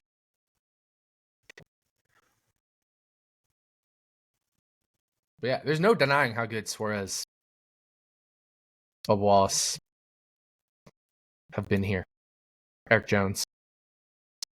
Eric Jones with 2 driver ratings of 84 and 97.3 in the 2 Michigan Next Gen races. Finishes of 8th and 10th. Average running positions of around 8 and around 13. Yeah, spoiler Just alert. Signed a contract extension as well. Yep. Spoiler alert, Eric Jones is going to be my 36 for 36 pick this week. I'm not surprised, given we've been talking about that for weeks. Yep. I actually today I finalized the rest of the year. Oh, I have my picks God. in. Oh. I have my picks in. I'm gonna probably flip a coin for the super speedways. Mm-hmm. But other than that, my picks are set, and I don't think I'm gonna. And I might surprise you with a couple of them actually. Really? But we'll get to that in a little bit. Who else? Who else in this? Not talking about the favorites, but maybe the mid-range guys. Are you kind of looking at this week? You know what's interesting? William Byron is out there at. You say mid-range, and I know he doesn't technically count as mid-range, but he's out there at I think 17, 16 to 1 out there. 16 at FanDuel. Like, it's William Byron. He's got to start, and we talked about this, I think, a couple weeks ago. He's got to start getting back to his normal self. We're back to that, that mid-season slump for him a little bit. Mm-hmm. But he's got to get back to that sometime and find that speed. I'm looking at... Here's the thing with the intermediates. Remember Vegas? William Byron was like probably a top 2 or 3 car, but got the world's largest trash bag on his grill and a beer can in the fucking radiator. Finished 3rd at Texas, finished 3rd at Charlotte and won a stage, and wasn't good at Kansas. Flat out just wasn't good at Kansas. But 3 of the 4 intermediates, he's been a top 3 finisher or car and he's 16-1. You know who I'm interested in? Who? And you might be surprised when I say this. Brad Keselowski. No? Okay. I don't know. He's never finished better than 13th at Michigan. I still don't know, but I'm sure I'm not going to be surprised, honestly. Christopher Bell. I knew it. He's had two really good cars here. Sitting the at results 10-1. I'm not surprised at all. I've been eyeing Christopher Bell as well. I don't bet outrights, but I obviously like Chastain. I could see myself actually putting, like, typically when I bet an outright, I put like a tenth of a unit on it. That's usually the highest I'll go on outrights. I don't like betting outrights outside of live betting. I'll put decent money on live bets. I could see myself putting 50 or $100 on Christopher Bell pre-qualifying, for him to win this race at 10-1, 11-1. I think he opened at 11-1. Still available right now at 10-1. Yeah, number one in speed at Charlotte. Yep. Last two races at Michigan, started first and second. He's finished top 5 in 5 of the last 8 stages here. Top 4 actually. And obviously he's got a JGR Toyota. Like he's had super strong cars here at Michigan. Something in my gut is telling me Christopher Bell wins this damn race. And I don't think he wins the race, but I think he's competitive. I think if you like him now and you think he can win the race, now's the time to bet him at 10-1 because I think he's going to come out. He's going to qualify well. He's going to qualify really well, and he's going to come down to 7-1. Here's the thing. I remember early in the year, Ford was just qualifying like crazy at some of these fast tracks. Yeah. I think Ford looks really good this weekend. Ford's always good at Michigan. I know. I almost like something like a Noah Gragson bet. We've seen how good he's been at the intermediates this year. Like 150-1. I honestly like a Noah. Like, what if Noah Gragson wins? Let's talk about the playoffs, you know? Please give me a Noah Gragson win. God, I would love that. I legitimately like Ford this weekend. Kevin Harvick, again, we talk about guys that are good here. Kevin Harvick, led 38 laps in 2022. So Harvick was so good at Michigan. Yeah. I'd like Ford this weekend, which makes me like Chris Buescher at 16-1, defending race winner. You know, Buescher barely didn't win it at Kansas this year. 20-1 at FanDuel for Chris Buescher.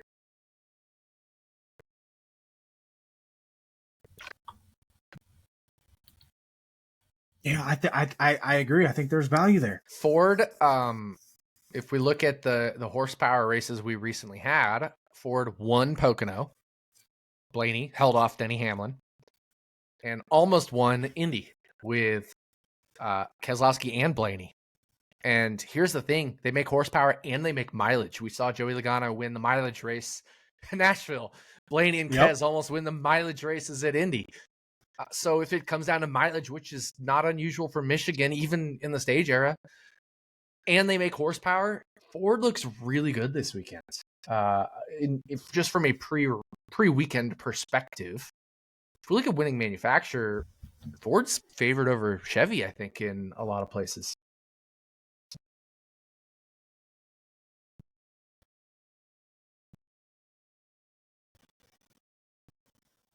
You know what I don't hate this week? What do you not Speaking hate? of Buescher, Chris Buescher, top Ford. I was going to say Buescher, top Ford. Gragson, top Ford. Take the two of them. I got Bet365 open. Buescher's at plus 475 and Gregson's at plus 4,500. Yep, exactly. At Caesars, it's Gragson 40, so not as good, and Buescher 4, not as good. Let me pull up DraftKings. DraftKings has, just give me a second.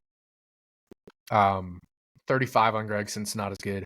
450 on Buescher. So if you don't have 365, DraftKings almost as good on Chris Buescher. So yeah, I'm right there with you. I mean, I like both Buescher and Gregson for top Ford. That's also, though, one of those Buescher this season typically hasn't qualified well. So it like a lot of my Buescher bets I like to wait until after qualifying. I will note, though, last year here at Michigan, he did qualify fourth. So that could shift that line a little bit. I still like it at plus 475.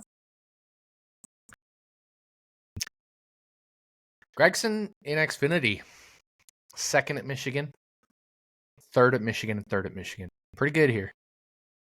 In trucks, fourth, but led the most laps. And seventh in his rookie year back in 2017. It's a good track for Noah Gragson. Looking at speed rankings, I got iFantasy Race pulled up. Looking at speed rankings on high-speed tracks this year, total speed ranking for Gregson, 16th at Vegas, 13th at Texas, 11th at Kansas, and 20th at Charlotte. Gives him the 15th best average in the series. He's had speed. Remember how fast he was at Vegas? Yeah, he had closing speed at both Vegas, and there was another race he had closing speed. It was Kansas, I think. Vegas and Kansas, he had a lot of closing speed. Now, those are a little bit higher tire wear, which I think helps him, plays to advantage. But he's got a great history at Michigan overall. And Noah Gragson, when he was with Colleague, he did that part-time schedule. It was like Gregson, Hemrick, and somebody else split time in the Colleague car in 2022. He finished 30th at Michigan, but he qualified 12th. He had a DNF in that race, but he qualified 12th in a Colleague car. I kind of love this track for Noah Gragson.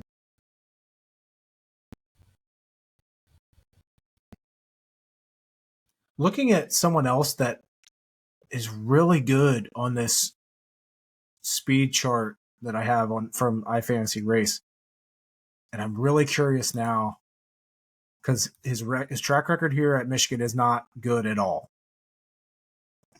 His finishing position prop on Caesars is over under 22.5, and that's Michael McDowell.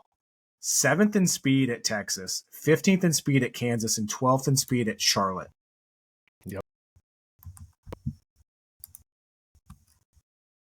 Yep. I like too many drivers this weekend is the problem. Yeah, they obviously all can't hit, but right. I don't know. I think Gregson. I just really like the Gregson play. And maybe it's just a top 10 I'm bet with you on there. Gregson. Maybe it's just a top 10 bet on him. But I think I've kind of convinced myself. The only issue would be lame duckness. But then there's the anti-lame duckness of Narrative Street, where he was going to race Michigan last year and then got his suspension. So is this the revenge track almost?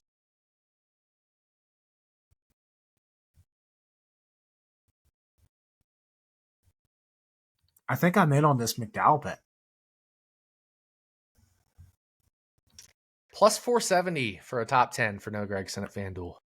He has top 10s at Las Vegas and at Kansas, 2 of the 4 intermediates that we have run at this year. So literally half the time in high-speed intermediates, he has finished inside the top 10.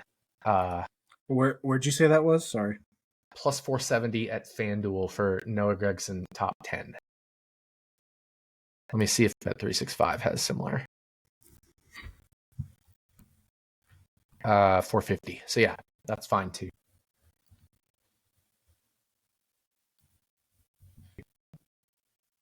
You want to throw in Nashville? Noah Gragson top 10. Right? I mean, it's kind of high-ish, intermediate-ish, speedish. I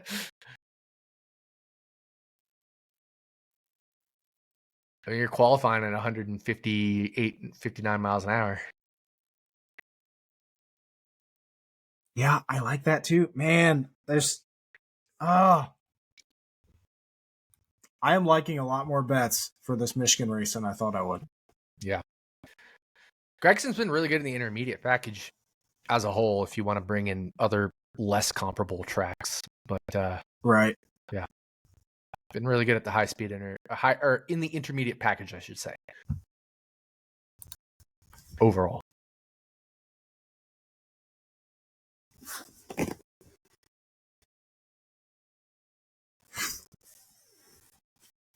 All right, who else you got? I mean, we both know Eric Jones, obviously. As far as the favorites, you know, I know a lot of people are Martin Truex Jr. 13-1. He's now, I think, longest 10-1. No doubt he had one of, if not the best cars here last year, barely losing to Chris Buescher late in the race. But I'm just not there. Like, even at tracks, Truex should be like Richmond this past weekend. He should be dominating. He was probably third, fourth, fifth. He didn't best, have the best car. You know, he was probably third, fourth, fifth best at various points in the races. I think early in the race, maybe it was the third best. Later in the race, maybe at best fifth before his issues happened. It's just not working out for him this year. So I think my model is going to end up potentially showing value in Truex, and I probably won't bet it and probably regret it. You know what I mean? Yeah. I bet Denny Hamlin 7-1. I was just about to bring that up. I did bet Denny Hamlin 7-1. Like, it's a great bet. You can't really argue against Denny Hamlin anywhere these days, right? You really can't. No. Maybe a few road courses, but 7-1 was crazy when the rest of the market was at 550, 575 at the time. Now others have since gone longer, but at the time, 7 was the longest, and everybody else was at 550. So if you like Hamlin at 7, do you also like Larson at 7? Is the question. I do. I used to love Larson at Michigan and Auto Club. He went on that streak there. Yeah, he crushed this 2-mile track type. In the next gen car, he hasn't been bad, but so many other teams and drivers have hit it here. Look at Trackhouse, look at, obviously JGR, Bubba Wallace, 2311 in general, Stuart Haas with Harvick and some of their guys, what they can do, that it makes Larson less valuable here.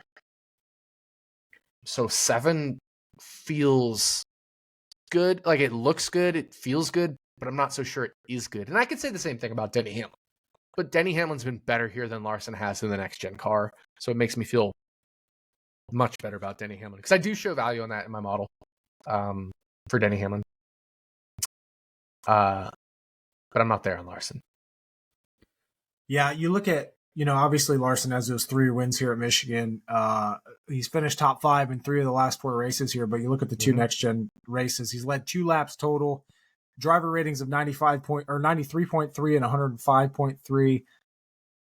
Just not quite the speed that you'd expect. Obviously, he's going to get there. He's probably going to finish top 5, have a chance to win, but overall, if I'm betting 7-1, I want him to be one of the top 2 or 3 cars, and I'm not sure he will be. Whereas Denny Hamlin, I think, will be. Mm-hmm. Agreed.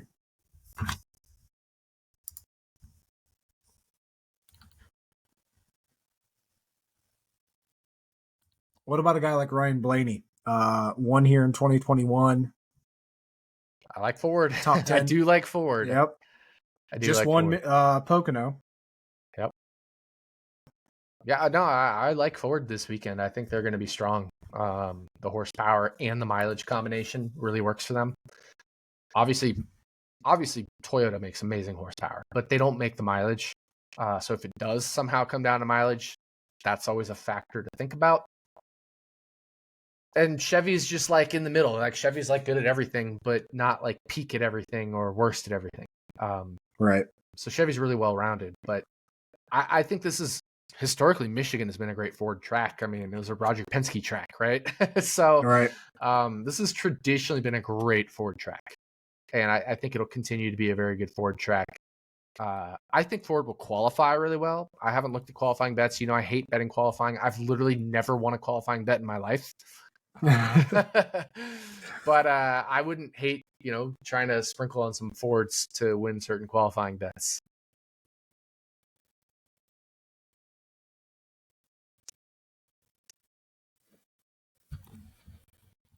You know what I think is a really bad bet? Race to go to overtime. This doesn't seem like an overtime race. I'm curious how many, like over the last however many races of Michigan have went into overtime.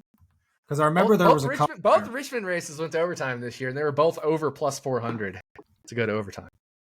Were they really? Yeah, Caesars was, I think, plus 450 in race 1, and I think plus 400 on the dot maybe for race 2 at Richmond.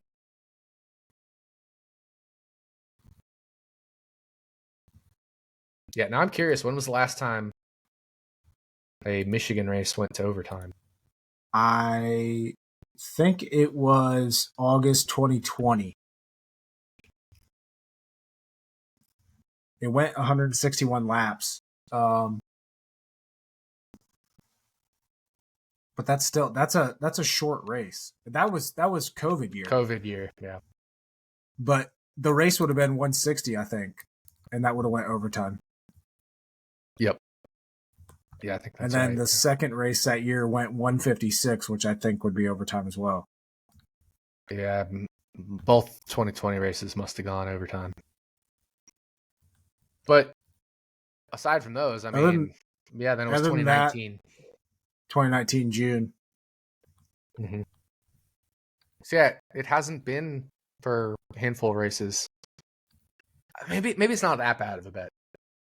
Bet plus 350 overtime. I was just thinking, like, if there was a no at minus 500, given a yes plus 350, I was thinking maybe minus 500 would be good, but actually, you're right. I don't think it's that good. I'm perusing some of these really quick. I'm just perusing some of these groups at Caesars. They have a shit ton of groups. See if anything catches my eye. It would probably be the same guys as usual that we've been talking about. But here's an interesting one. Actually, let me look at Carson Hocevar.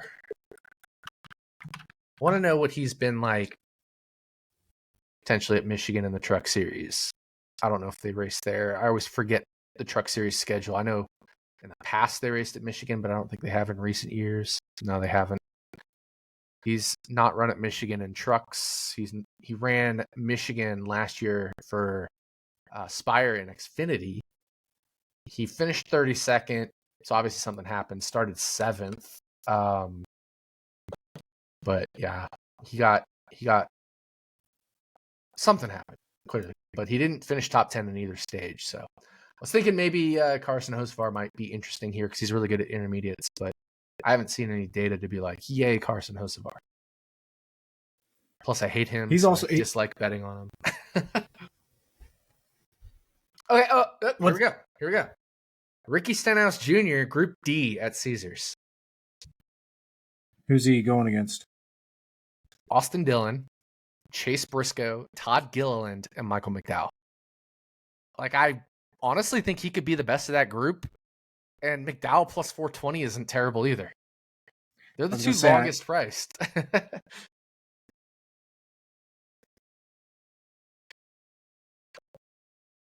Yeah, I would almost bet McDowell there. Or Gilliland. I think I'd bet Stenhouse and McDowell in that group. Stenhouse so plus 650. Yeah.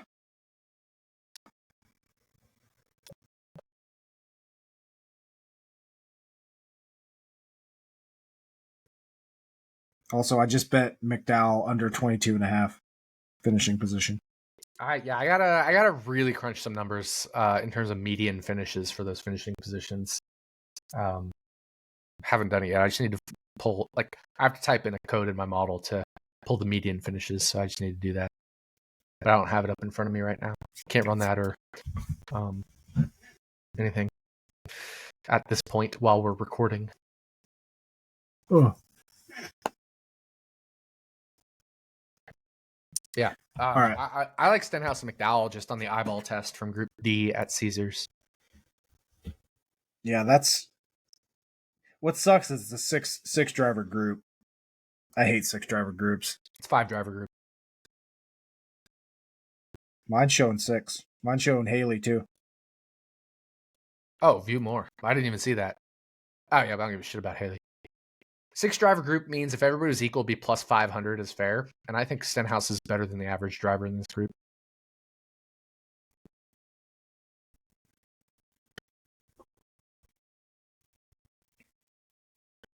If we look at, let me look at,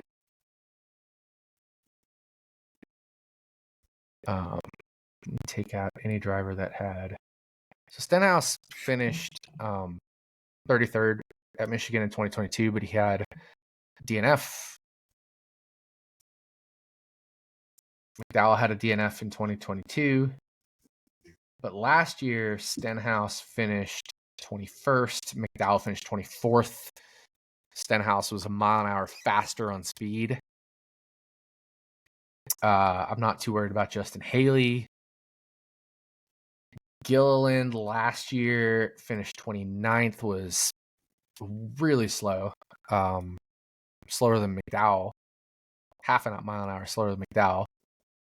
Briscoe and Austin Dillon, how did they do last year at this track?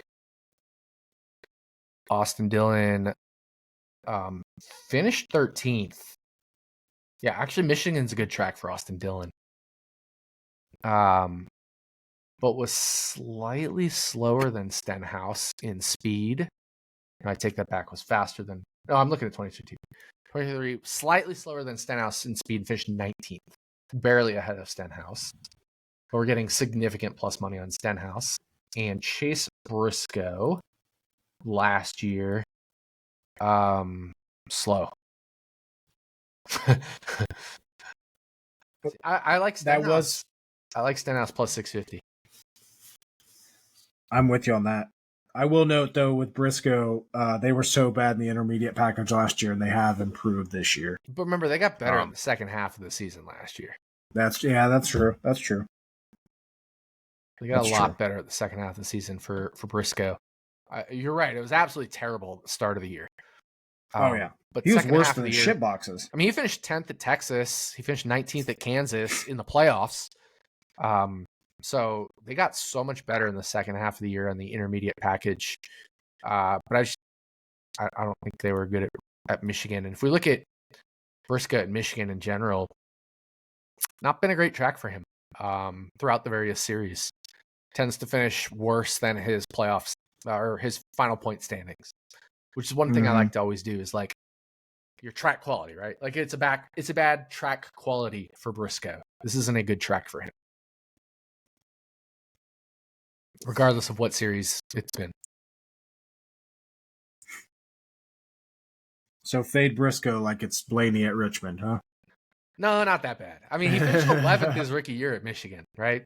Right. Cup Series. But overall, if you take all of his races, trucks, Xfinity, Cup, it has been a negative track for him. Mm-hmm. And I'm not talking finish, I'm talking like speed, performance.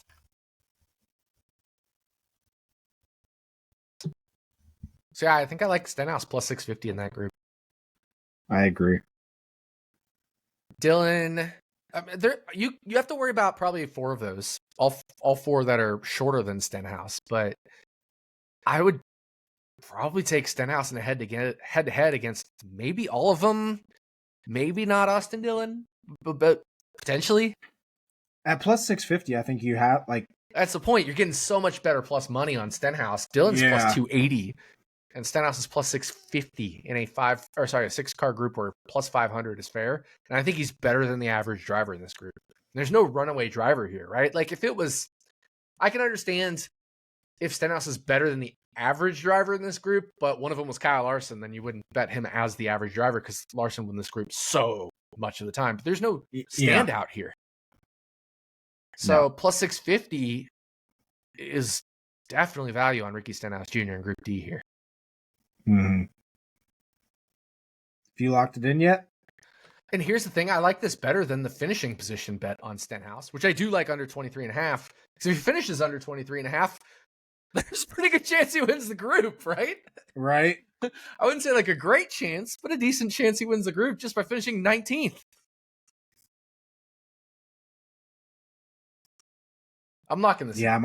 I might have to bet that too. I'm locking it. Ricky Stenhouse Jr. Group D plus 650. I'm gonna take it right now.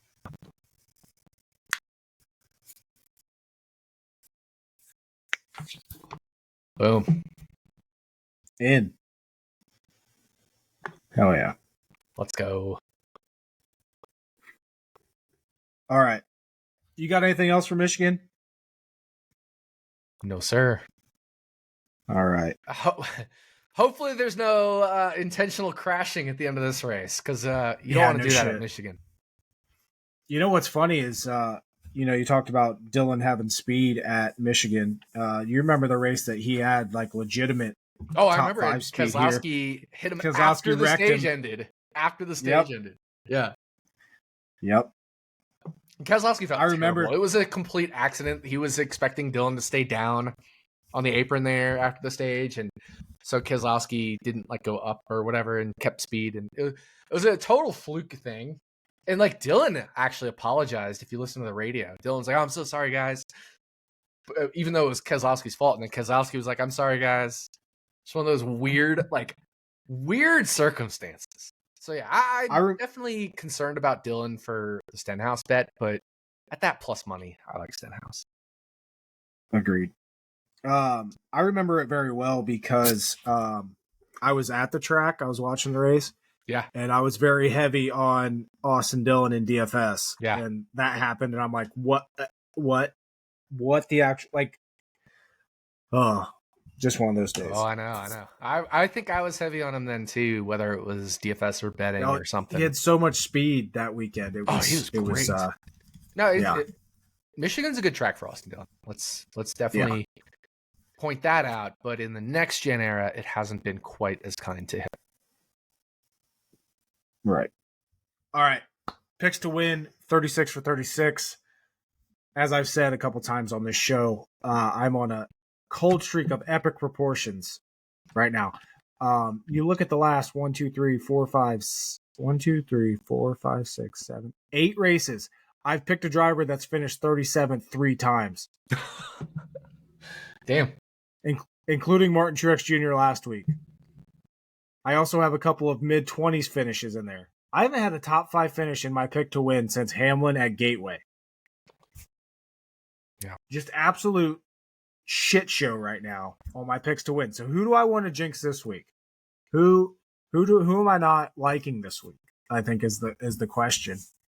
And for to me, this I don't know who I actually think is going to win this race.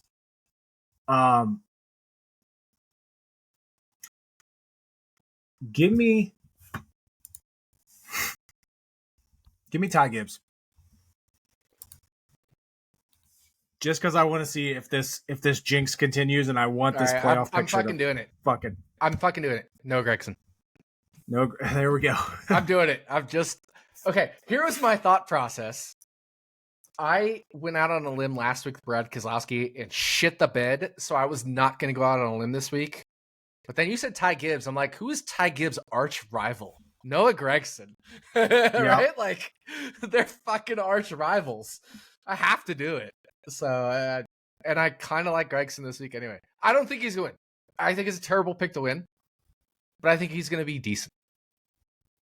I don't think he's going to win, but I'm picking it because it's fun. And sometimes you got to have fun, right? Exactly. And you make a great point. I don't have a great feel for who I think is the favorite.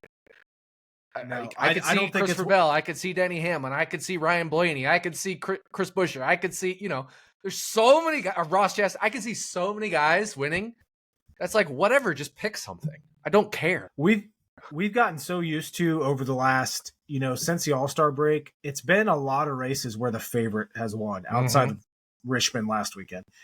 It's been a lot of favorites lately. And I think this is the point of the season where final 3 races here, I think there's going to be value here in these mid-tier guys. And I think Gibbs can unload with speed this weekend. I like the Ty Gibbs pick. I really do. Yeah. That didn't even come to my mind. I like that. I think he's going to have speed, but I want to see if this jinx continues because I want the playoff picture to get shaken up. So I'm going Ty Gibbs. Let's see if I can once again hit some bad luck here. And then Gregson, we talked about him. Definitely upside there. Will he win? Probably not, but could he have the speed to? Absolutely. We've seen SHR do it before at this racetrack. Gregson's had speed at intermediates this year. And obviously, his history at Michigan's pretty good too. On to 36 for 36. Not a good week for you last week either. Unfortunately, 9 points out of Martin Truex Jr. I'm not going to say that.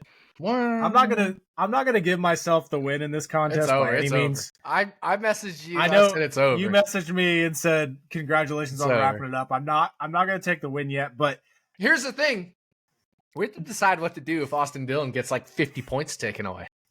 I know for 36 for 36. Because that's based off what happened in the race. It wasn't a technical infraction or anything.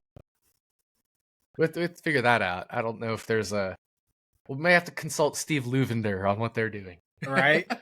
Yeah, what to actually do, because I don't know. Like I said, though, the rest of my season, I pretty much have all laid out on what I'm going to do. And as I said earlier in this episode, Eric Jones at Michigan. I already 2 top 10s put it in the sheet for you. Got 2 top 10s at Michigan in the next gen era. Decent speed at intermediates this year. Just give me like a top 15 finish. I'll be happy. I said the exact same thing with Austin Dillon last week. And obviously he got me those 50 points. So going Eric Jones, I'm very curious who you're going to go with this week. You have a Suarez there. Yeah, I've got Suarez. I've got Stenhouse. Got McDowell. I'm not taking him. Probably going to save him for a super speedway or road course. I have William Byron. I don't think I'm using him here. I have Bubba Wallace. I really like that. I have the 16 car. Who the fuck is the 16 car this week? Don't even know. I think Allmendinger's in it again. Yeah, but obviously I'm saving Allmendinger for Roval. I have the 12 car, which is Ryan Blaney. I don't think this is the track I'm using him, although I don't hate it. Got the 11 of Denny Hamlin, but I'm not using him here. Got the 10 of some guy named Noah Gregson. Ooh. I picked a win. Didn't even think about that. Got the 9 of Chase Elliott. I kind of have him penciled in for Watkins Glen. I feel like that's one of those that may surprise me where you don't take him at Watkins Glen. But you probably should. Got the 8 of Kyle Busch.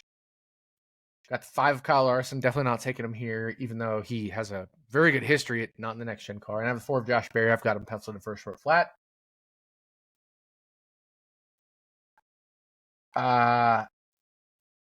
Obviously it comes down to Suarez, Stenhouse, Bubba, or Kyle Busch. It's one of those 4. Has to be one of those 4.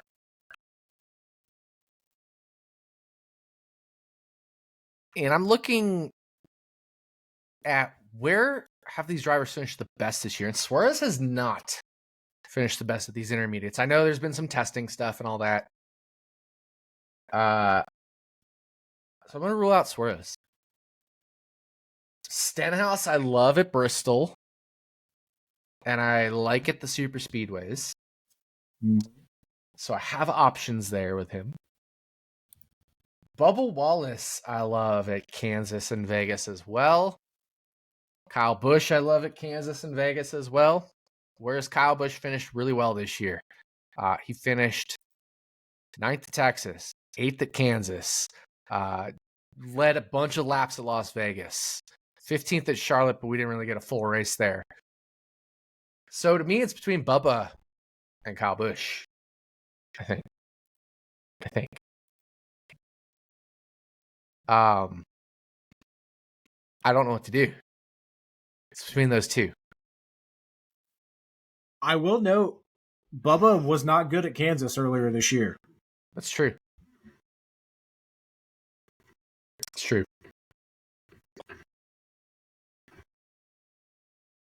He was good at looking Vegas, at and then head-to-head- he was good at Vegas, and then ran into some issues. Kyle Busch DNF'd both Michigan races in the next gen era, but qualified really well, had a lot of speed. And this has been his best track type this year. Has been the classic intermediates. If you want to throw in like a Dover as well, potentially. But he's so good at Bristol. So is Stenhouse. But Stenhouse is good at the super speedways. Mm-hmm. Oh, Wallace. Done. Oh, Wallace. Bubba. Yeah. I'm really curious. I really wanted to do Kyle Busch. And then I think Bristol talked me into, okay, maybe I do Kyle Busch at Bristol if I decide on Stenhouse at Atlanta or Talladega or Daytona. I am very curious at where you're going to use McDowell. You're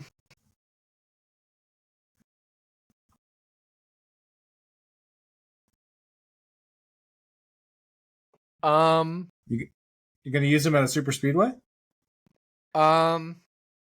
Probably. I think I have to pencil him at a super speedway. That's what I'm like, just kind of looking at it. I'm like, he's decent at high wear tracks, but you're probably not going to use him at Darlington or. I just don't like him here. I understand he's had speed in the intermediates this year. I just don't like him here in this spot because I like so many drivers. And McDowell's track record at Michigan is not great. Yeah. Like for me, Stenhouse, I have to use it as super speedway. I think McDowell, I have to use it as super speedway. And then Suarez, I think I have to use it at Atlanta. You know what I mean?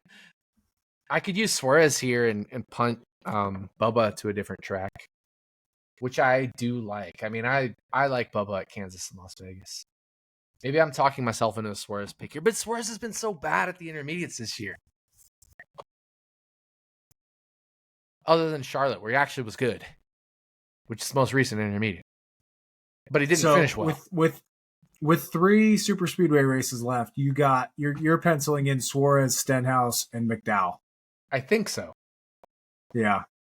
I mean, I wouldn't have any problem taking Bubba Wallace at a super speedway either. But like Bubba, here's the thing about Bubba Wallace.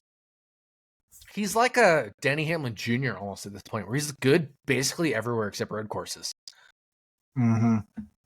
He doesn't have the consistency or whatever of Denny Hamlin. He's getting a lot better at road courses. He is too, yeah. But like, he's good at shorter tracks, flatter tracks. He's good at intermediates. He's good at super speedways. Like, where is Bubba Wallace bad at? All I can think of is maybe Bristol and road courses.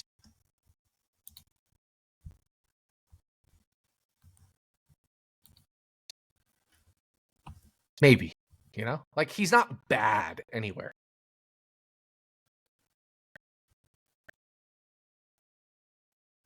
Gateway. I wouldn't even say he's bad at Gateway. He just hasn't had good results there, but yeah. Maybe it's a tricky track for him, but yeah. I can see Gateway maybe being his worst track, but even then, yeah, I don't know. He's not bad. Almost anywhere. Even the road courses here. 15th at Coda. 13th at Chicago. Top 20 in Sonoma. I mean, last 3 races, like just looking at Charlotte Roval, 16th, 7th, and 14th. Like, when you look at how bad Bubba used to be at road courses, those are... Yeah. So, like, I don't think I have to take Bubba here. So I'm going to delete Bubba Wallace. Fuck. Now I don't know what to do. I'm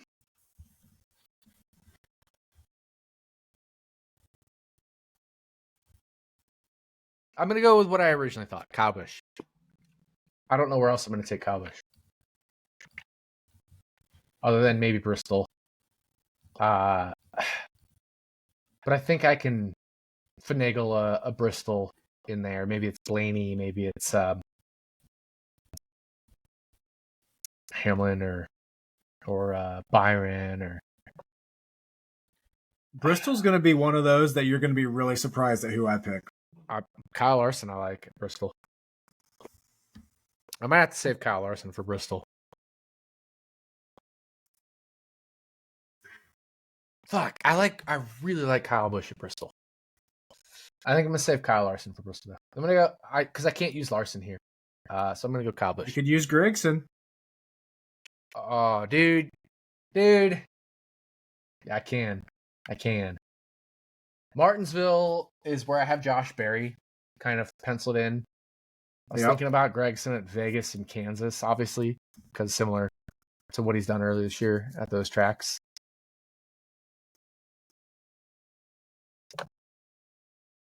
One final thing I'm looking up, and then I'll make my decision. Sorry, I'm drawing this out. Looking at Gregson's Bristol results.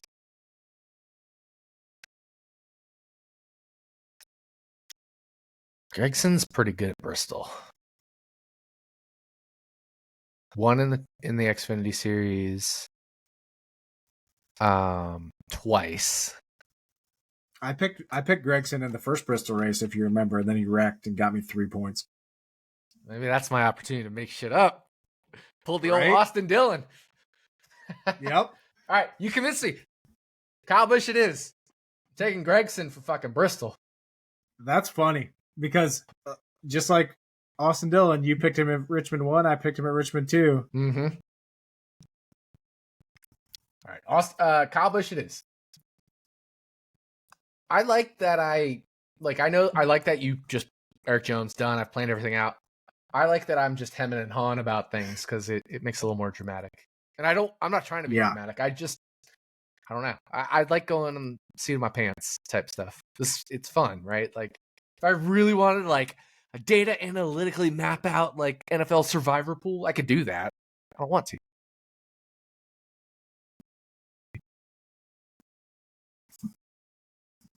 All right, so it was like 15 minutes of me bullshitting about a 36-36 pick. Sorry about that. What you need a turnaround here because 4 of the last 5 weeks you've gotten 10 or less points. Dude, and I was doing so well early season too, and it like fell apart at, like the 600 or let's say like Kansas and beyond. These last 5 weeks are like the worst 5 weeks. This is definitely the whole season for anybody. Yeah, so you look at those 5 races. I've scored 133. You've scored 53. I've gained 80 points. Well, you know, in 6 races, Ty Gibbs lost 78 points, but in one race, Austin Dillon made 230 whatever points. Maybe I can do that. Maybe I can win out for the rest of the season. No, I mean, we'll have to ask Steve Luvender what happens if what the official rule is. What is the official ruling on Austin Dillon penalty? Well, now I'm freaking rooting for Dillon not to get a penalty. Damn it. I want this win. 50 points and Austin Dillon has 50 points from the race. You get a 0, and then I actually gained 9 points on you from that race, despite Truex finishing last. God. We'll have to see. I'm sure I'm sure the announcement will be tomorrow, but we'll see. Yeah. All right. Final bet. Austin Dillon in the playoffs, yes or no? What do you think the price should be? What do you think NASCAR, like the odds you would give them?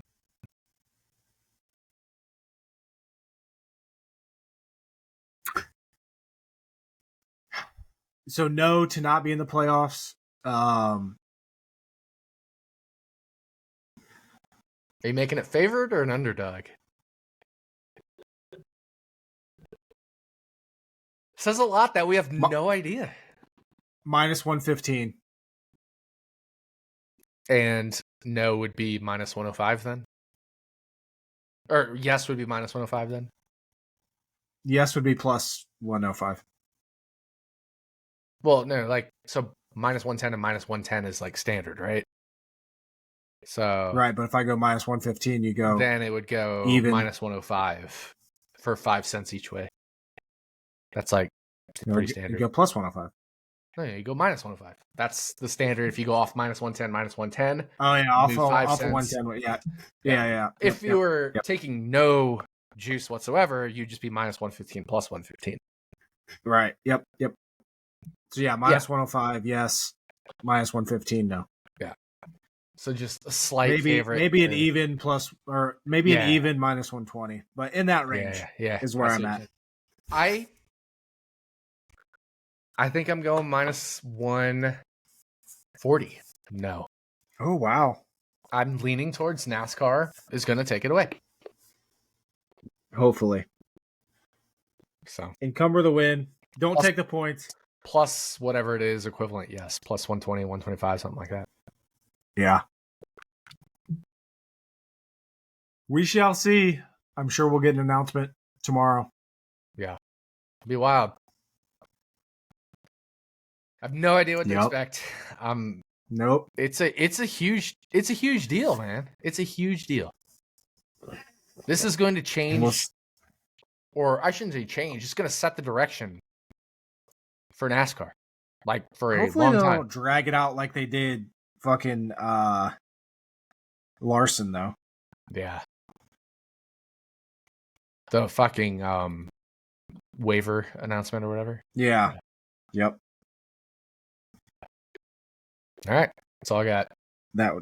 Yep, same here. Good luck to everybody this weekend. FireKeepers Casino 400 at Michigan. We'll be back to talk Daytona next week. Hell yeah, let's go. Fuck yeah. I'm driving to fucking Arizona or California to play DFS for that one. Yep, absolutely. All right. Good luck, you guys.